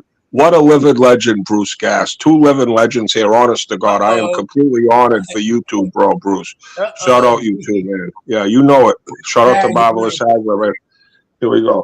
That was put together. Thank you, guys. Thank you, Bruce. There's my little rant, but I, document all this, Tim, because you are a living legend, and these young pugilists can take so much away from Tim Witherspoon. It's just that's the honest to God's truth in there. It's a shame. It's a shame that, real quick, it's a shame that that a lot of these guys like they have trainers in the corner, and you could tell they don't know that much. You could tell they don't know that much, and I'm like, wow, I can't believe this, and they're making all this money, and look, I don't want to be in the corner. Just bring me to your camp. You'll benefit. Let me show you how to block. Nobody knows how to even block a jab. If just Amen, Tim. Amen, Tim. Amen. Hey, I'm on these 35. If just that attitude would brush off on some of these guys, There's a champion. His aura, Tim Witherspoon's aura, brushes off on any young dude, let alone I was 50 years old when I met Tim in person, and I was like, I met Joe Frazier at a young age, and like when you meet these champions, you just know you're around a champion. And Tim Witherspoon is a true champion that needs he's right there. He's got an ocean full of information and so many tools he could bring to you for just spend some time with Tim. Bring him into your camp for a big prize money fight that can pay dividends down the road. Because the little time Tim can spend with you in a gym, under the heat, under the getting ready for war, there's no one that's going to be able to give you these little pointers that are going to be lost forever. Than learning them in person with Tim Witherspoon and that championship mentality and aura and education that can't be. The value is just. And Tim ain't going to price himself out of it because he loves it. Tim just loves talking. He loves this stuff, and that the love of the sport just shows. It just Tim, living legend, Bruce. Shout out to Bruce's best friend, BFF, Tim Witherspoon, BruceGas. I was training Cash Ali. I was training him. Well, when I was with Clinton Woods, he won the title, but he did it mostly on his heart too. I helped a little bit. I was training with him, And then Cash Ali, every time he fought when I was with him, was like 3 times he got a knockout. But then they moved in. They brought in another trainer. What's his name? They brought in another trainer. He used to be a former boxer. Oh God, I think he fought Joe Joyce. He's from England, and I know him. And so they brought him in, and Cash. He just got finished losing to who's that? Cash was fighting. He lost to somebody. And he lost every time he when I wasn't there. They got somebody else. He lost, but when he was with me, The results were right. He got 3 Yeah. knockouts. Unbelievable. Yeah. Yeah. Yeah. Like I say, man, just being in this man's presence. I taught him defense and how to counter back, slipping punches, all that type of thing. So I'm not the best, but I know more than a lot of these guys today. You know it. Just call me. All you got to do is give me a call. Tim. That's what I'm saying. Every time Bruce is live, and Tim Witherspoon, I promote Tim for what it's worth, because he's a living legend, and he's here to teach the sport. It's just there's only one Tim Witherspoon. So Chad, when you seen Deontay Wilder, the person in front of him playing around, and then you seen the other guy with the pads, did you see it? Yeah. I didn't see, man. I wouldn't even have showed. I think Wilder's in trouble. I think Wilder's in trouble. I think he's in trouble this fight. If he dropped that right hand on Zing, and come right back on defense, because Zing punches back. But if Dante just throw that right hand and don't bring his defense, there's a good chance of him and his hard fighting southpaws. If you don't know what you're doing. Yeah, that size, Tim, he's 280 pounds. This dude, you're talking about a big dude. He's outweighing him by 60 pounds. This is the biggest puncher that he's ever fought. I mean, who has Wilder fought who punches harder? Luis Ortiz? Come on. Yeah. Zhilei Zhang with that big left-handed missile right down the line, and he knows he's going to be looking for that right, Tim. And one thing about Zhang, he does get hit, with Joyce, but he put a beating on Joyce. I was talking about that the other day. But that high guard, he's going to know that right's coming, and it's not going to be the ones that you don't really see coming are the ones that really can kill you. But the one thing that he will be because he's a documented fighter. This Zhang's been fighting for a long, long time. I think he was an Olympian and all that. His amateur career is. Yeah, but he's experienced. You know what? Real quick, he puts his hands up the side of his face, and you might think you know how to defense. But when I seen his movement, when he punches was thrown at him, he can get hit. I'm talking about Zhang. Now, it might look like he do it when he put his hands up, but that's all he does. Just look at him. He doesn't tighten them up. He just go like this. And that's nothing. He'll just go like this. So he's going to have to do more. Right down the middle. You have to learn how to block that straight right hand from Dante, too. Right. Come over top of that jab, or come over top of Dante's right hand. So when Dante threw the right hand and Zhang catch it, he could come over top. He could come over top. Bam. You got to keep practicing. Catch it. Repetition. Catch it over top. Rubberneck it. But that's too dangerous to do. Yeah, catch it. Yeah. Rubberneck it over here with Tim Witherspoon. I would never have him do that in this type of fight. Do everything basic. Keep your hands up. Throw the right hand, left hook. Catch that right, though. Catch that right. Defensive, be aware of that right. Hot Tim. Catch that right. Hey, let me shout out Joe Body from Facebook, man. He says Tim needs to take Tyson's spot against Fury. See, I'm not trying to take over the conversation, but if I don't get these things out, I'll forget them. My mind just goes blank. So 1,000 pardons. Joe Body. Tim needs to take Tyson's spot against Fury, Tim needs to take Tyson's spot against Fury. I think Jake Paul. He means Jake Paul. I'll do that. All I need is 10 days. I'll do that. I'm in good shape. But Tim, what's your age right now, Tim? How old's Tim? I'm 66, but I'm okay. Right. How old's Iron Mike? Iron Mike 67? No, 50. No, 57. Like 57, 58. Yeah. He's a young buck. Yeah. Hey, I get but around. I get around pretty good. I don't mean I'm able to Bruce, score now. how good I'm a able to shape score. is this man in, Bruce? Bruce, we were riding Tim around. We were like his chauffeur down there in Philly. You know, we were at the fights here with Tim. How big of a man is Tim, and how good does he get around? He was hanging out with this big Canadian hockey player, this big fighter, and Tim is just so big, and he's not a spring chicken. But believe me, when Tim walks in the room, you know he can grab you and hit you. It just like Tim takes care of himself. You Tim read, eats read well. that what Remy oh, said. That's beautiful. That's beautiful, man, Chad. But that's beautiful. But what Remy, did Remy Remy say? Remy says that stick with the glove on the head for movement and defense was ridiculous. It was. It was. What were they just playing it, around? it really was. Everybody at the Portland boxer there, everybody was trying to beat Tim Witherspoon after that fight. The defense. It was all like Tim Witherspoon, like everybody in the projects, Tim Witherspoon. It was just like, you were the underdog, David versus Goliath, the young kid from Philly, right? Philadelphia kid. Yep. Come on, Tim. So wait a minute. Is everybody saying about that they what they're doing now? They could be just decoying, doing that, but I don't think they smart enough. You know what I'm saying, Bruce and Chad? It's like a decoy. Oh, let's show them. Don't show them everything. No, I think that's all that is. That's all it is. They wasn't really working hard, And Dante Wilder, I don't think, and I hate to say this because I know they'll probably get mad. I think that's all they know. He was shadow boxing, but he wasn't doing southpaw shadow boxing. He's fighting southpaw. He wasn't doing it. He was just throwing punches when he should have been throwing the right hand first, coming back to defense. He wasn't sparring like he's fighting the southpaw. You know what I'm saying, Chad? He wasn't doing that. He was just throwing punches.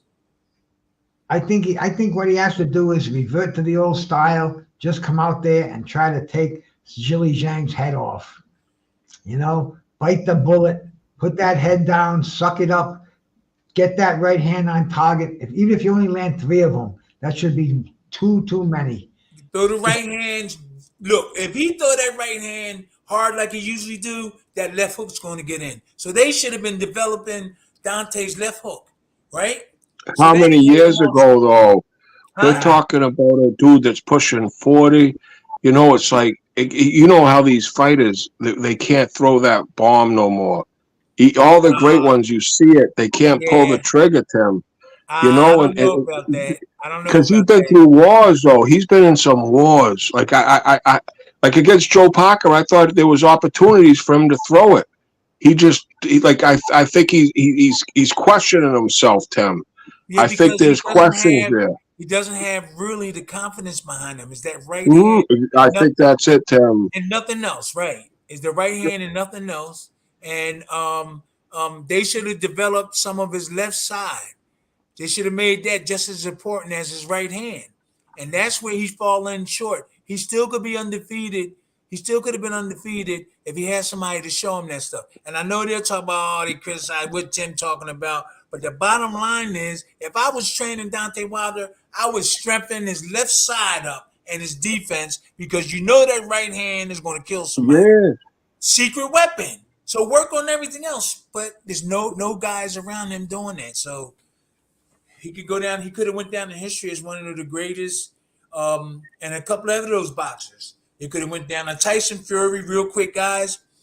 He was going backwards fighting Youssef when he should have stood his ground, tightened his defense up, throw the right hand and left hook. Instead of moving backwards. You could step back, but he shouldn't kept moving back, fighting him like that. He should have. They're not sure of their defense, and that's what I saw. That's what I saw after a while. His defense, and you see, he got hit with those shots. Tim, do you think you could beat Mike? Do you think you could beat Tyson Fury in his prime? If I was young and in shape, yeah. All you gotta do is catch him. You didn't catch him, Tim. You threw those big shots. There was a couple highlight knockouts with Tim. You catch him. Chad, Cunningham caught him. Yeah, listen. Wylene catches him. Fury is so defensively unsound. He's so unsound because he relies so much on his size, his athletic ability, but he is so negligent in his freaking defense. It's a flaw. He is flawed. But I was with him in England in their surroundings, around them and all that, and he is strong. I held the pads. He is strong, but he lacks defense, and that's why he backs up. Okay, I'm telling you, that's why he backs up. He stands his ground some, but he's not sure of his defense, and that's when he starts backing up again. So he'll bang and a I little think bit. Wilder took a lot out of him. Took a lot out of him. How many times did Wilder knock him down, Tim? He knocked his fat off his body. He hit him so hard that fat rolled down his whole body. I never seen a dude fat roll. I mean, Wilder hit him with some bombs.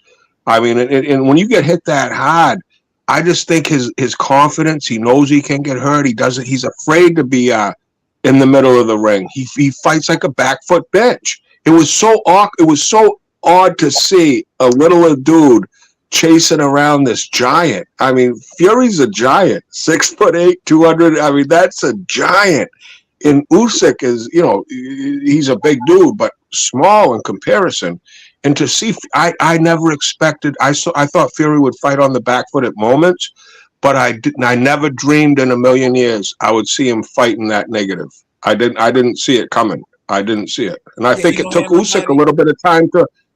Yeah, he don't have nobody come into it. He had 3 people screaming at him in the corner. You need to get in Fury's corner. Yeah, you and Sugar Hill. Yeah, but that's another problem. That's another problem. All those people hollering at him, and he wasn't listening to them before the fight or after the fight. But how you gonna listen to? Listen, I love them brothers, but Sugar Hill's a good brother, but he don't know nothing. When he talk on the television, he says nothing about skills. Never. Give me some video with Sugar Hill saying, I think he should throw his overhand like this and twist this way. That is a negative. That's a negative thing altogether right there. So I don't care who was telling him. There was no plan. There was a plan, but the plan it just wasn't accurate. And you said it would have been hard for him to just throw the right hand and go to the left side because he kept moving everywhere. So Tyson Fury should have somebody should have showed him how to keep his defense tight, drill that right hand, and come back with the left hook, keep doing that, and come back on defense. He got hit. All that time, man, you gotta put your hands up. Now, how about Usyk? How would you fight Usyk? Smaller southpaw. You have to be in shape because he's a mover, okay? And you got to go to his body. If he come in close, he's doing exactly what you want him to do. But if he's going to start moving, you got to go to his body, not his head. You got to hit him 1-2 to the shoulder. Hook that right hand around his body, and then you can get his head because he tried to do all that movement, but this here is not going to move like this. That's what I was told. So once you start moving, this is easier to hit than that. And everybody be trying to hit this. Everybody be trying to go after the southpaw to hit this, and that's going to be the hard. But this can't move.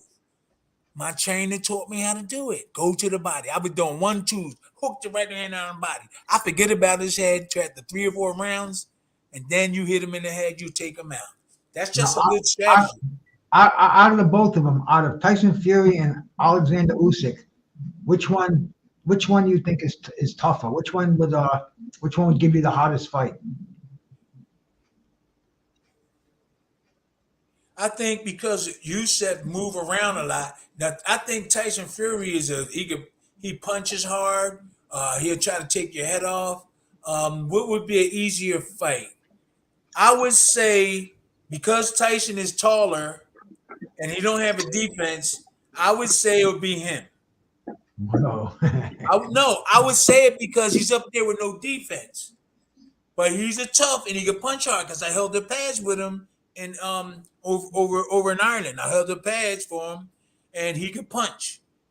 But Yusef moves. And Tim's a Fury fan. Tim's a Fury fan. I remember back in the day because I'm anti-Fury, and I remember you saying, "Man, Chad, stop it." We had the Irish guy on or something back in the day at Bruce's. And No, I respect Yusef too, but the bottom line is you got to keep your hands up with Yusef. He's throwing multiple punches. Tyson just leaned back and throw these other wide punches, and some like Sugar Hill did not help him. I love Sugar Hill. Right, no one helped him. No one helped him. He was on his own. He was on his own in there. Honestly, Usyk goes in there with a military, they just got that Papachenko that like a militarized, Bruce, who are we talking about? Remember they said the Olympic team, the Americans were on one team and the Cubans came in. They said the American plane was everybody was partying. And then they said the Cubans came in like fucking Marines storming Normandy Beach. Bruce, do you remember the story? Yeah, it was John Scully. Scully was Scully. Yeah, that was down in Philly. That was down in Philly. He told us. And the What plane happened? landed. Well, Scully was with the Americans, but he was also taking care of the Cubans, and he just saw how disciplined they were when they came in. They were like so focused with American guys. They wanted to go get a drink. They wanted to go out to the club. That thing in your nose. It was totally different. Take that. I'm sorry. No, that's okay. I was going to mute you. She got a little cold or something. She's got a cold? Yeah. Her nose is bleeding. How's the family doing, Tim, right? Yeah, everything's daughter's good. doing good? Yeah. One of my daughters came over. Right now. One of my daughters came over with my grandson today, and Grippy. Yeah, I got Shania singing. She's singing away. She sang the national anthem there. Yeah, she rocking and rolling. You talking about Shania? She right here. Yeah. You're going to be all right. Just go ahead and put that in the refrigerator. She got a little cold. Orange juice and water. Orange juice. When I get a cold, I drink orange juice and it goes right away, Tim. I swear. They say vitamin C. Orange juice helps me with colds. It gets rid of it. I could tell you the cure right now. Did you put that? Bruce, we don't need no Toka 2. We don't need no chocolate chunking. Oh, believe me, this was given to me by strippers when I used to have the tanning salon in the health store back in the early 90s. And this girl came in one night. She was a dancer at the club, and she was snuffed. How's it bleeding? And I sold nutritional supplements. And so she said, "Give me vitamin C, give me zinc, leave it alone. Give me echinacea, and give me golden seal." Okay. Echinacea, golden seal. I love them. Echinacea, golden seal, vitamin C, and zinc. 1,000 milligrams of vitamin C, 50 milligrams of zinc, and I think it's 750. What does that do? It gets rid of the cold just like that. It's the best thing I ever saw in my life. This stripper came into the tanning salon, and she was sniffling and breathing, and she says, "Give me this, give me that," and I'm like, I said, "I hope you're feeling okay." And this was back in the day. I was going to go in there with the fucking Lysol and clean the booth and everything when she left. She comes out, she's breathing like a racehorse. And I said, still get your weed out your system in 10 days and depending on how much you smoke. The echinacea breaks everything up inside you. The golden seal makes you piss it out. The zinc builds up your immune system, and the vitamin C is just vitamin C. And that you take that 15 minutes later, you're going to feel like a new being. I guarantee it, man. That works. And I'm surprised that no companies put it out in a pill form. They don't want it to be allowed because they'll think, It's too simple, but it works, man. This girl came out of that tanning salon. She's breathing like Secretariat. I'm like, "What happened?" She says, "Try it." And I brought a bottle of each one home with me. The next time I had the sniffles, I took it, and I was like, "Wow, amazing." Let's see. I got some more questions.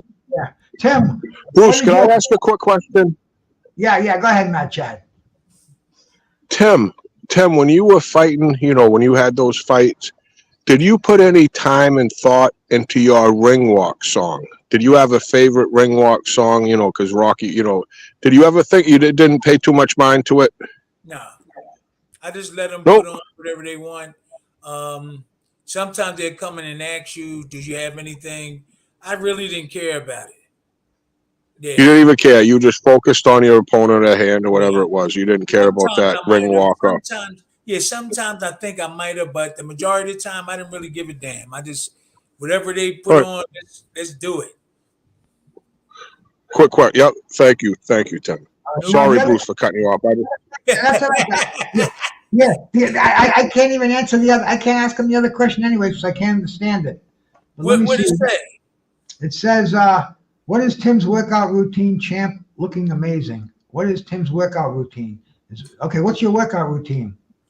Well, you know what really what I try to do is eat right. In the last years, I've been trying to like eat the proper things. But I go in. What I do, I go in and I lift weights first. Really, I hurt myself over this weekend. I didn't go because they had this big rope and they had this thing on the floor with weights on it at LA Fitness, and you gotta pull it. You gotta pull it. You gotta pull it like this. A big rope and with a heavy stuff back there. Heavy. I see those, Tim. I see those. Those are heavy ass shit. Yeah. So what I did was I did bench presses with these weights first with 25 pounds on both hands. I did 30. I did 10 sets. Then I did 30 sets, 10 at a time. 10. Okay, I got finished that. Then I got on that puller thing. I did like 5 times pulling that big thing. And then 2 days later, no, serious. Then I worked out, hit the heavy bag with Shania, everything. And then a day and a half later, everything just closed down. Like here, all up in here is hurting. Oh, I got this massager thing. I put it on my back. yeah. Oh, And if that was on my left side, I would have went to the hospital. I overdid it. This guy was right. on there, was pulling that thing. Yeah, you overdid it, Tim. You overdid it. You almost killed yourself, bro. Underneath my chest, over top. Tim, I went on a basketball court. About 3 months ago. I ran up and down like I was fucking Michael Jordan. Tim, I almost died. I go, the basketball players have died, on the court. And I couldn't really breathe that well. I'm 54, smoking some cigarettes and shit. But Tim, those days of pushing yourself, you can't go like you once could. Yeah, man. I was showing Tim the picture. I found this picture today of me, man, about 7 years ago. Wow, BruceGas. Yeah, he looked like a weightlifter there. He looks like he's on the nuclear power plants behind him. He's on the Chernobyl. See, they that power plant down, so that's why I have that. I got that picture. I had it today, and they tore it down like 7 years ago, and I took that. I remember we were saying, let's get it before they blow it up. Bruce. Look like you gained some weight in that picture.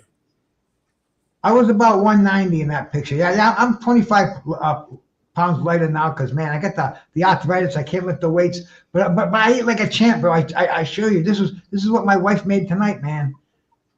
Yo, so what you doing for the arthritis? There's some natural stuff you could use, You know what I use? I'll show you what I use for arthritis, man. Yeah, Chad, there's some all natural stuff that you could use. I've been doing that. I've been doing it. Foods that you could eat, everything.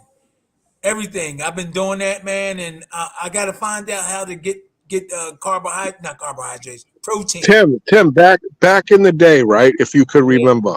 Like when you were getting ready for Larry, right? You were getting ready for that Larry fight, which was huge. What was your diet leading up to the Larry fight? And what was your weight, Tim? Oh, sorry, Bruce. Yeah, there we go.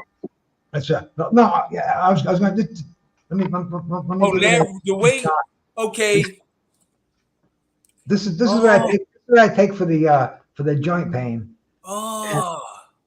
And it's like a horse pill, but I break it in half. It used to be take 2 pills a day. Now they give you this one big horse pill. And I take But alcohol's not good for your joints. They're saying alcohol's not good for your joints. I haven't had a drink in 23 years, man. I don't touch the stuff. Ooh. So wait a minute. You asked me a question, right? Yeah. We're talking about healthful training. Give it to him, Mad Chad. No. Talking about heading into the Larry fight. What was your diet and how much did you weigh, Tim? Was it, what were you eating the week leading up to Larry? I weighed 219 when I fought Larry Holmes. And I don't know. I wasn't eating beef then. I wasn't eating beef.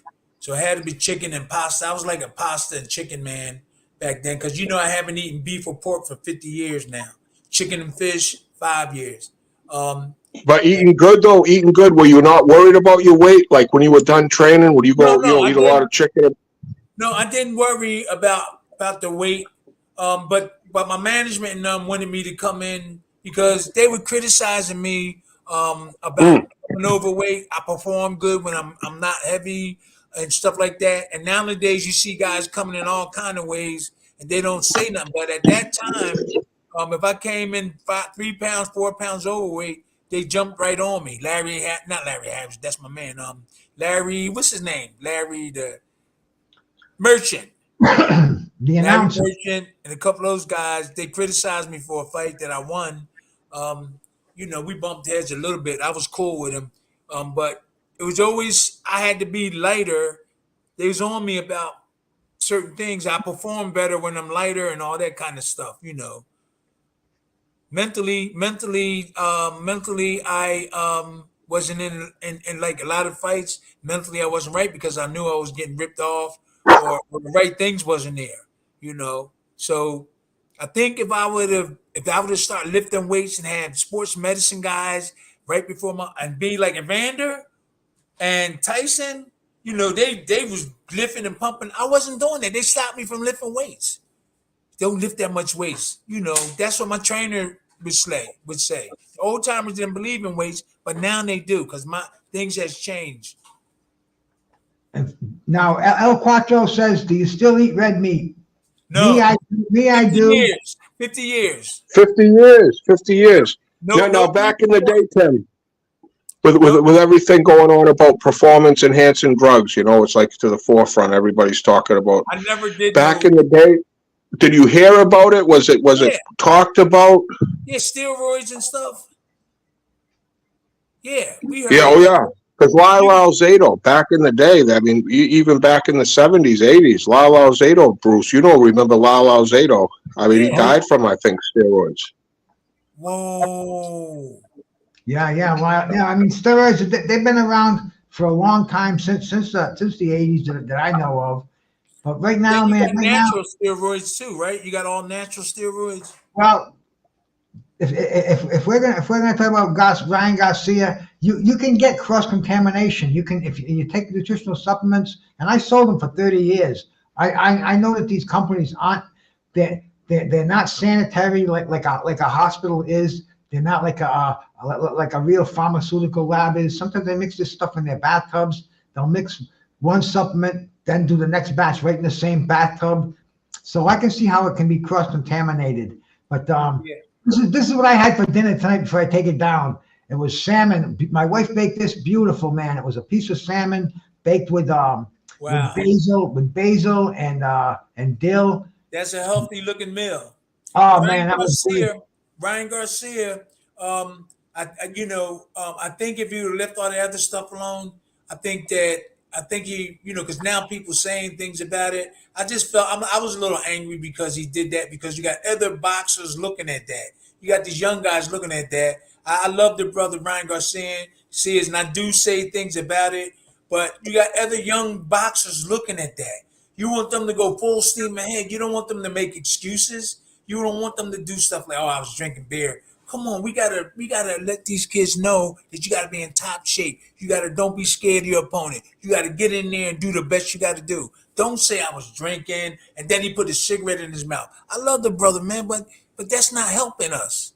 That's not helping these young boxers. Come on. I got mad and went like this when you said something about. I said, man, because his management should have talked to him about what to say and what not to say. A lot of my friends, a lot of people else was saying, wow, why Ryan Garcia act like that? And I said, wow, if they know it and feel like that, and I'm a boxer, and I'm like, wow, that's messed up. I got another question for you, champ. Did the awkward style of Ronaldo Mr. Snipes give you trouble? Listen, that dude was everywhere. He was everywhere, and he was moving. So I was trying to go to his body because I couldn't hit his head. He was everywhere, awkward movement, and then he'll catch you with that right hand. So he did the right thing by doing that. I do believe if he would have tried to stay toe to toe, I would have caught him. I would have caught him. But Ronaldo Snipes, he dropped Larry Holmes. Oh, he had that right hand. He threw it straight down the pike too. He got a good right hand too, because I blocked it. I blocked it and said, "Whoa, he could punch with that right hand." But they had the wrong plan when they fought me. That's all. They had the wrong plan. He was moving. He didn't want to get hit by that right overhand right.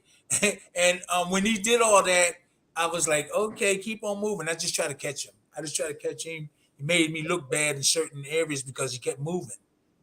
And then he fought me at certain times. He fought me, but then he got on the bicycle again. But real quick, one thing, a lot of people was concerned about my trainer and the skills that I'm not saying I'm the best, but I had different skills than some of them other guys, and my trainer taught me how to relax, block, punch. Compared to these guys today, man, you are Sugar Ray Robinson, pound for pound. I mean, dude, you could bestow not only the boxing knowledge, but the humility that some of these fighters need. And just the internal confidence that you possess. It's like something you can't buy. It's something that is solely lacking out there, man. And hey, Bruce, is about the millions and the money, and that's why I don't want to keep people away. I'm concerned about money, but I'm more concerned about legacies and stuff like that. I'm more concerned about legacy. How are you going to end your boxing career? I am concerned about money is a factor in it. But ending your legacy the proper way will help you even more when you retire. So getting knocked down all the time, and then you got to Dante this or Tyson Fury that. They could have avoided a lot of that. Anthony Joshua throws better combinations than all of those heavyweights, but it's hard for him to block. He needs defense too. He needs defense, but he put his combinations together to me better than all of them. Yeah, he's a sound fighter. He has some good hands. Anthony can let those hands go on a straight line, right to the point. He's a magnificent boxer. Tighten up that shit. That's when I really became big on Usyk after because AJ ain't no joke. Anthony Joshua ain't no joke. He got caught by Andy Ruiz, which any fighter can get caught. He came back and beat him. I mean, but any fighter can get caught like that, and especially at the heavyweight division. And Tim Witherspoon, shout out to Tim, because every hardcore boxing fan, I'm friend, Joe Stunner from England. He has a big boxing channel. He's gave Bruce a big shout out. I was listening to him. He goes, "Man, I had so fun with BruceGas, and believe it, I was hanging out with Tim Witherspoon." I go, I remember watching him as a kid, and Tim, that's what it's like with me. I remember my old man telling me, like, "Son, this fucking Witherspoon dude is a tough motherfucker, brah." Like, he didn't say it like that, but, just back in the day, like Tim, like all these hardcore, they realize what you brought to the table. And it's just amazing. And the good Lord willing to see you in such magnificent mind shape, heart shape, soulful, grampy, dad, son, you check all the boxes. You're a gold mine of knowledge, and especially the most violent sport on the earth. Tim can bring the humility, the gentlemanship, the beautiful, sweet science of the game. And one thing I can give about Tim, he'll bring you defense. And you need to know defense, fellas, when you step into that square circle. Because Tim knows, everybody knows about the home runs and the touchdowns, but you need to know what's going on in the dirty gritty. And Tim knows what to do to reflect and counter the adversity you may take by an offensive juggernaut, because Tim knows the repetition, what it takes to get to that level to be able to counter their best weapon. And Tim, you're a gold mine. And shout out to Tim. Wait a minute, Chad. Look what they just said. Beautiful. No, thank you. I'm sorry. I didn't mean to cut you off. Look what they said. Read what they said about Ryan Garcia. They let Ryan act like a fool to sell fights. What kind of stupid thing? I'm not saying you. Oh, we didn't see that one up there. You see it? Yeah, okay, yeah. That was. I respect you. What's that? Ray Remy? Oh, Rascalot. I respect you. I'm sorry. What kind of, Rascalot snuck in here, man. Shout out to Rascalot. yeah, but you heard what he just said? What did he say? He said they let Ryan act the fool to sell fights. That's possible, man. That's possible. No, come on. That is so. I think Ryan's just a fool, though. I think he's mental. Mental illness is real, and I think the dude might suffer some mental fucking illness, which we all suffer probably a dose of. But just at a young age with 1 million fun tickets, you know, he's a good-looking kid. Who's not going to lose their brains? He's a rock star. No, And, my you know, trainer, my trainer would have stopped that. My trainer would have said no. Yeah, but he didn't. He ain't there. Slim Jim's not around anymore. No, Ryan, I'm just saying. And Ryan wouldn't have you as a trainer, Tim, because you would tell him the reality of it. He wouldn't have you. Like, he has yes men around him that he pays. He's surrounded by yes men. Well, You know, fun tickets walk. You know, you're a man of humility. You're not gonna embarrass yourself to be part of that clown show. You'd say, "Stop this fucking nonsense, or I'm out of here." And you'd be out of here. And that's why, Tim, you're a no nonsense guy. You want people to be held accountable. And all it is just show up with Tim. And believe me, you're going to improve a lot. I would work with him. See, I would work with him. I wouldn't like try. He wouldn't work with you, though, Tim. He doesn't have that mentality. He doesn't have the mentality, Tim. No, I understand. I would try to work and see how he can adjust. But if it's overwhelming where he's just too above himself, then there's nothing I can do about that. You know what I'm saying? If he's too above, like you won the title before, now you can't tell him nothing. That's bad. That's bad signs, and that's what you're saying, kind of like he run the show, he run his thing. Elvis Presley, they were pushing fat Elvis up on stage, you know, just yes men around you, Tim. You need people to tell you, hey, you gotta straighten the ship out here. We're gonna sink. You need real people around you. That has to be done way before the fights. None of them want that. They all want yes men. Nobody wants somebody to say no. And it's a set. All right, we got another question up here, bro. Champ, do you think you must have been an ex-great fighter to be a great trainer? You think great? Do you think the great fighters make the best trainers? Not all of them. Not all of them, because I know for a fact. I know I know for a fact. Now, I love Mayweather. I'm gonna make a statement. I love Mayweather. He can go out there and perform and stop guys, but I've seen him trying to teach. So that leads me to believe he has natural talent. Somebody shows him basics, and he's in top shape, and he can perform getting out of the way. But if he would have been in lesser shape, he would have got exposed. So Mayweather has to be in top shape. This is just my opinion. He has to be in top shape. But I seen him trying to show somebody something, and I wasn't like too fascinated over it. And I seen him do it twice. And it was like he didn't know what he was doing. But a natural skills that he has, he does it. Now that's what I seen. Now I never seen him show somebody doing this up, boom, boom, boom, bam, but he could do it. But in terms of teaching, I never seen him do it a couple of times, and I said, "Wow, is that all he could show?" I learned that before from a trainer said that you could be in good shape, and then you got a lot of upper coming guys follow you because you were successful, but you really can't teach nobody. Okay, you got to be in top shape. Now, real quick, I'm gonna let you go. Now, I came in out of shape one fight. Now, a lot of these guys got to be in top shape. Now, I came in out of shape, and those skills that I learned helped me win the fight.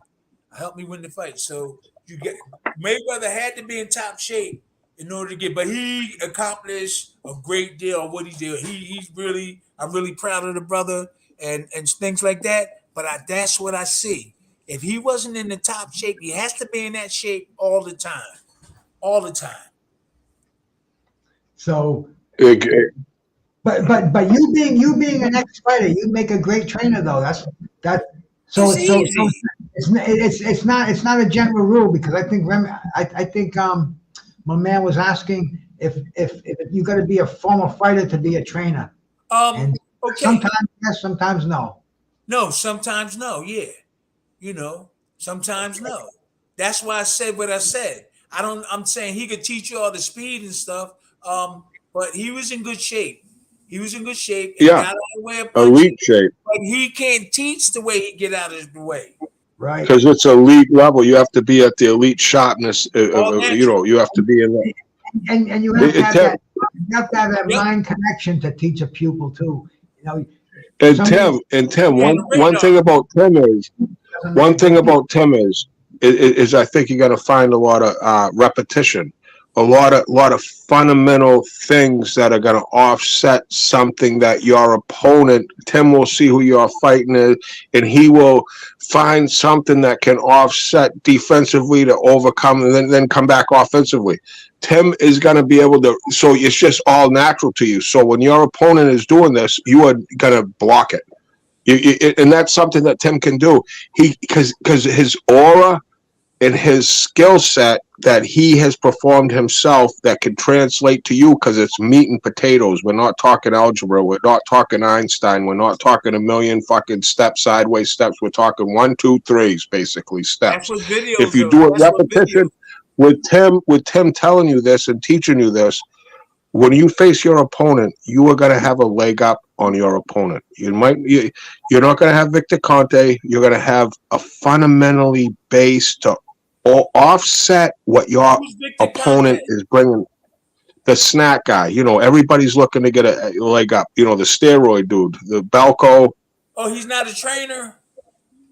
No, but he trains. He has a training facility. Yes, he trains Haney, Bud Crawford. You know what I'd say about that, man? See, Victor Conte, if you're going to take nutritional supplements, take snack supplements, because Victor Conte is not going to taint them with anything illegal. I'm serious. There's a Bruce. No.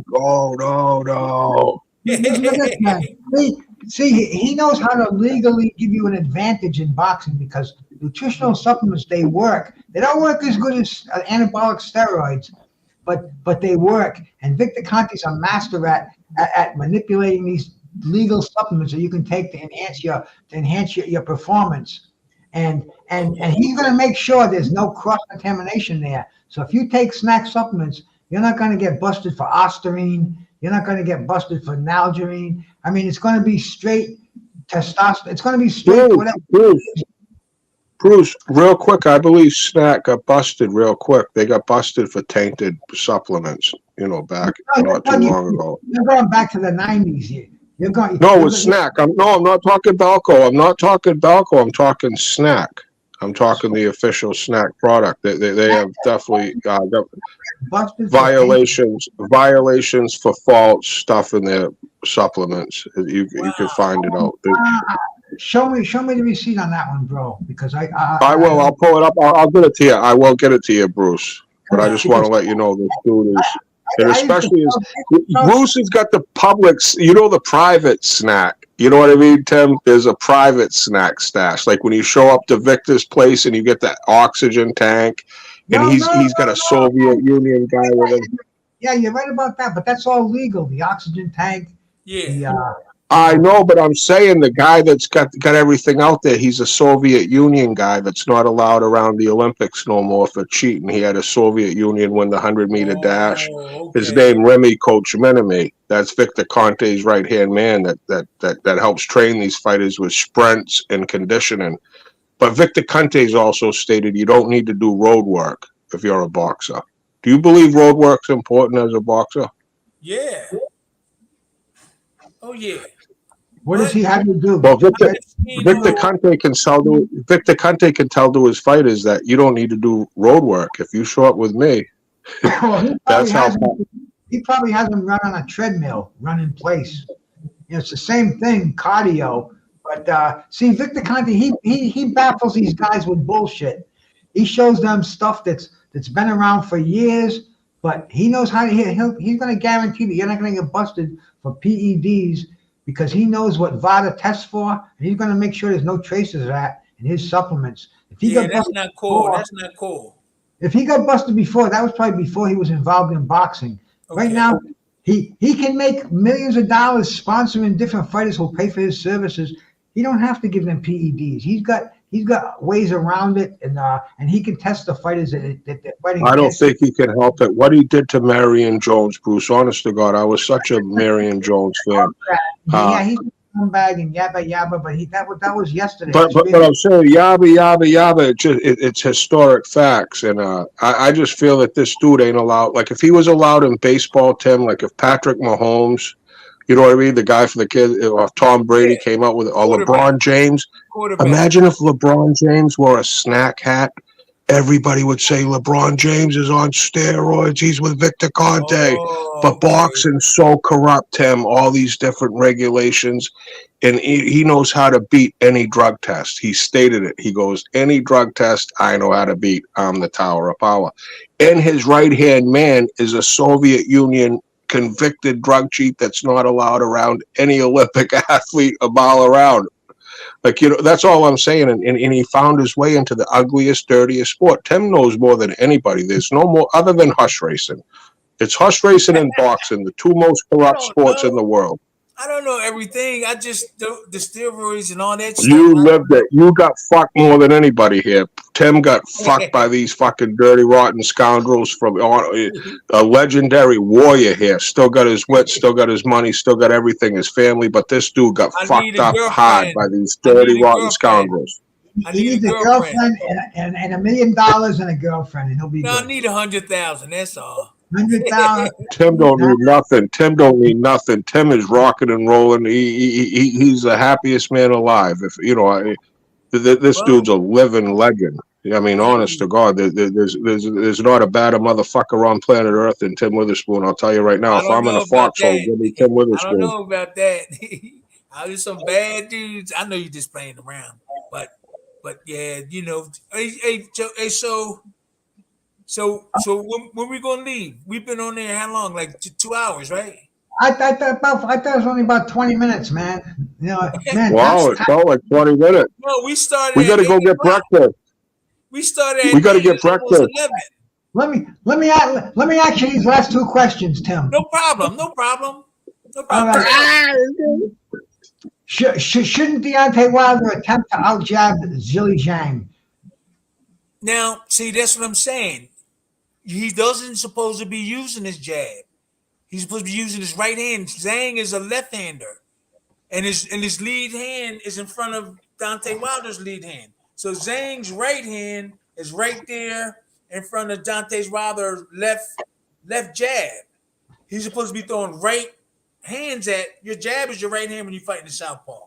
So I would just concentrate. Now, what did he say? He said, should Deontay Wilder attempt to out-jab Zhang? No, he should out right-hand him.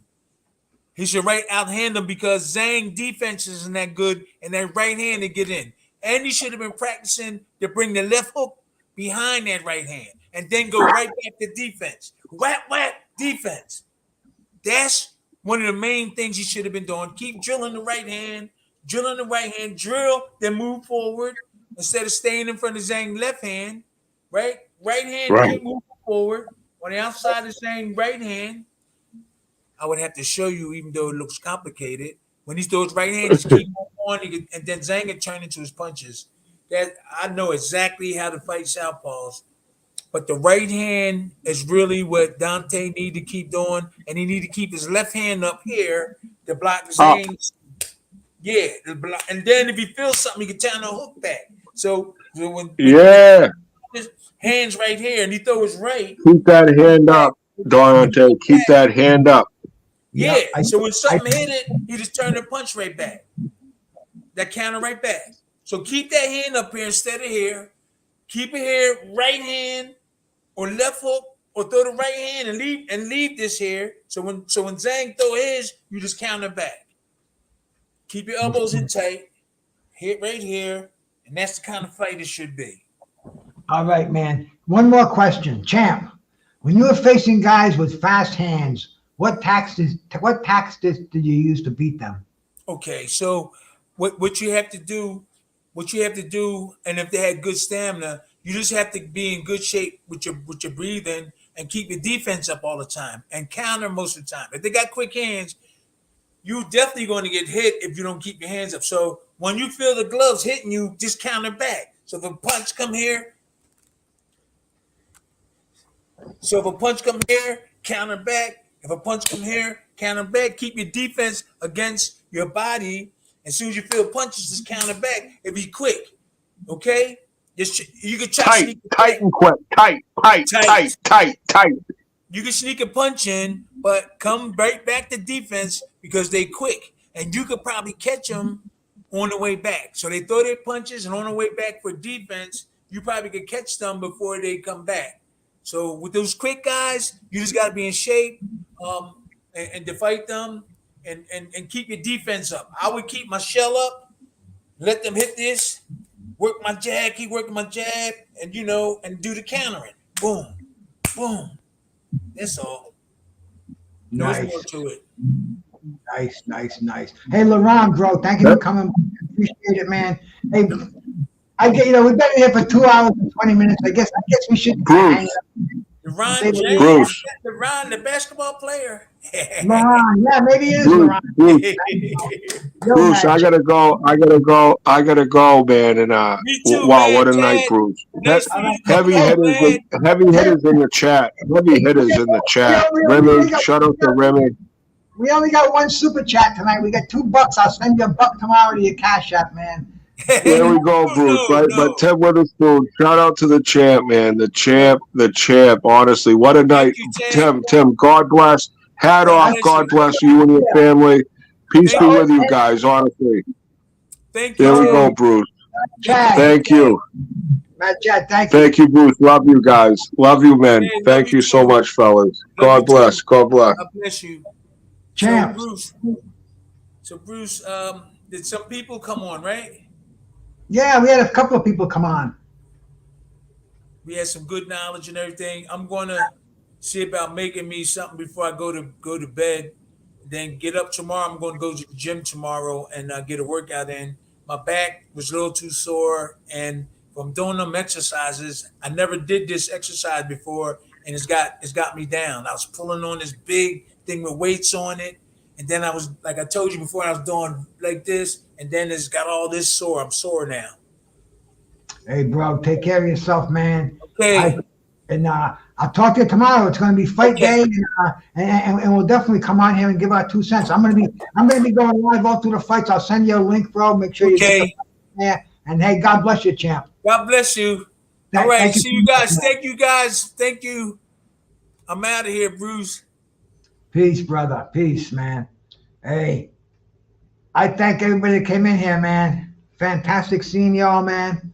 BruceGas, boxing, jazz, and more. Tomorrow, do me a favor. Stop in and give me a thumbs up. I'll be calling the fights. I'm going to come on about 1:30. It's boxing as we love it, man. And Mad Chad come up here and graced our show. He hasn't been on here in a while, man. Always good to hear Mad Chad, and man, always a pleasure, bro. How fucking lucky am I where I got Terrible Tim Witherspoon as my friend. I call him up half hour before the show starts. I say, you wanna talk some boxing? I gotta do this. I said, oh, that's okay, bro. He goes, no, but I want to do it. What time? 8 o'clock, 8:30, bango. And man, I was truly blessed in this life. But aside from that, man, I'm out of here. This is BruceGas, boxing, jazz, and more. Good night. BruceGas, aka Token 2. You know I had to drop a trap on my boy. Where you at? Yeah, Ebony harassing boys out here telling favors. I'm the hardest young nigga, I ain't signed to no label. Hey, BruceGas putting them fights on the table. Calling that boxing since Kane versus Abel. Smoking so much gas, you would think that shit was fatal. On the people's champion like Muhammad Ali. Shout out BruceGas, one day we gon' meet. Yeah, we gon' blow it down, we gon' smoke hella weed. Yeah, we gon' blow it down, take a hit out the Token 2. Slipping hella shots, feel like Tyson with the peak. Little Glock on my side, but it hit just like Isaac Cruz. Shout out Mad Chad, real shit, that's my fucking dude. We always cooking on the panel. Strapped to my side, I ain't talking about no sandals. Bruce passed me the blunt, I'ma light it like a candle. Ayy, non-stop bars, man, I always spit flames.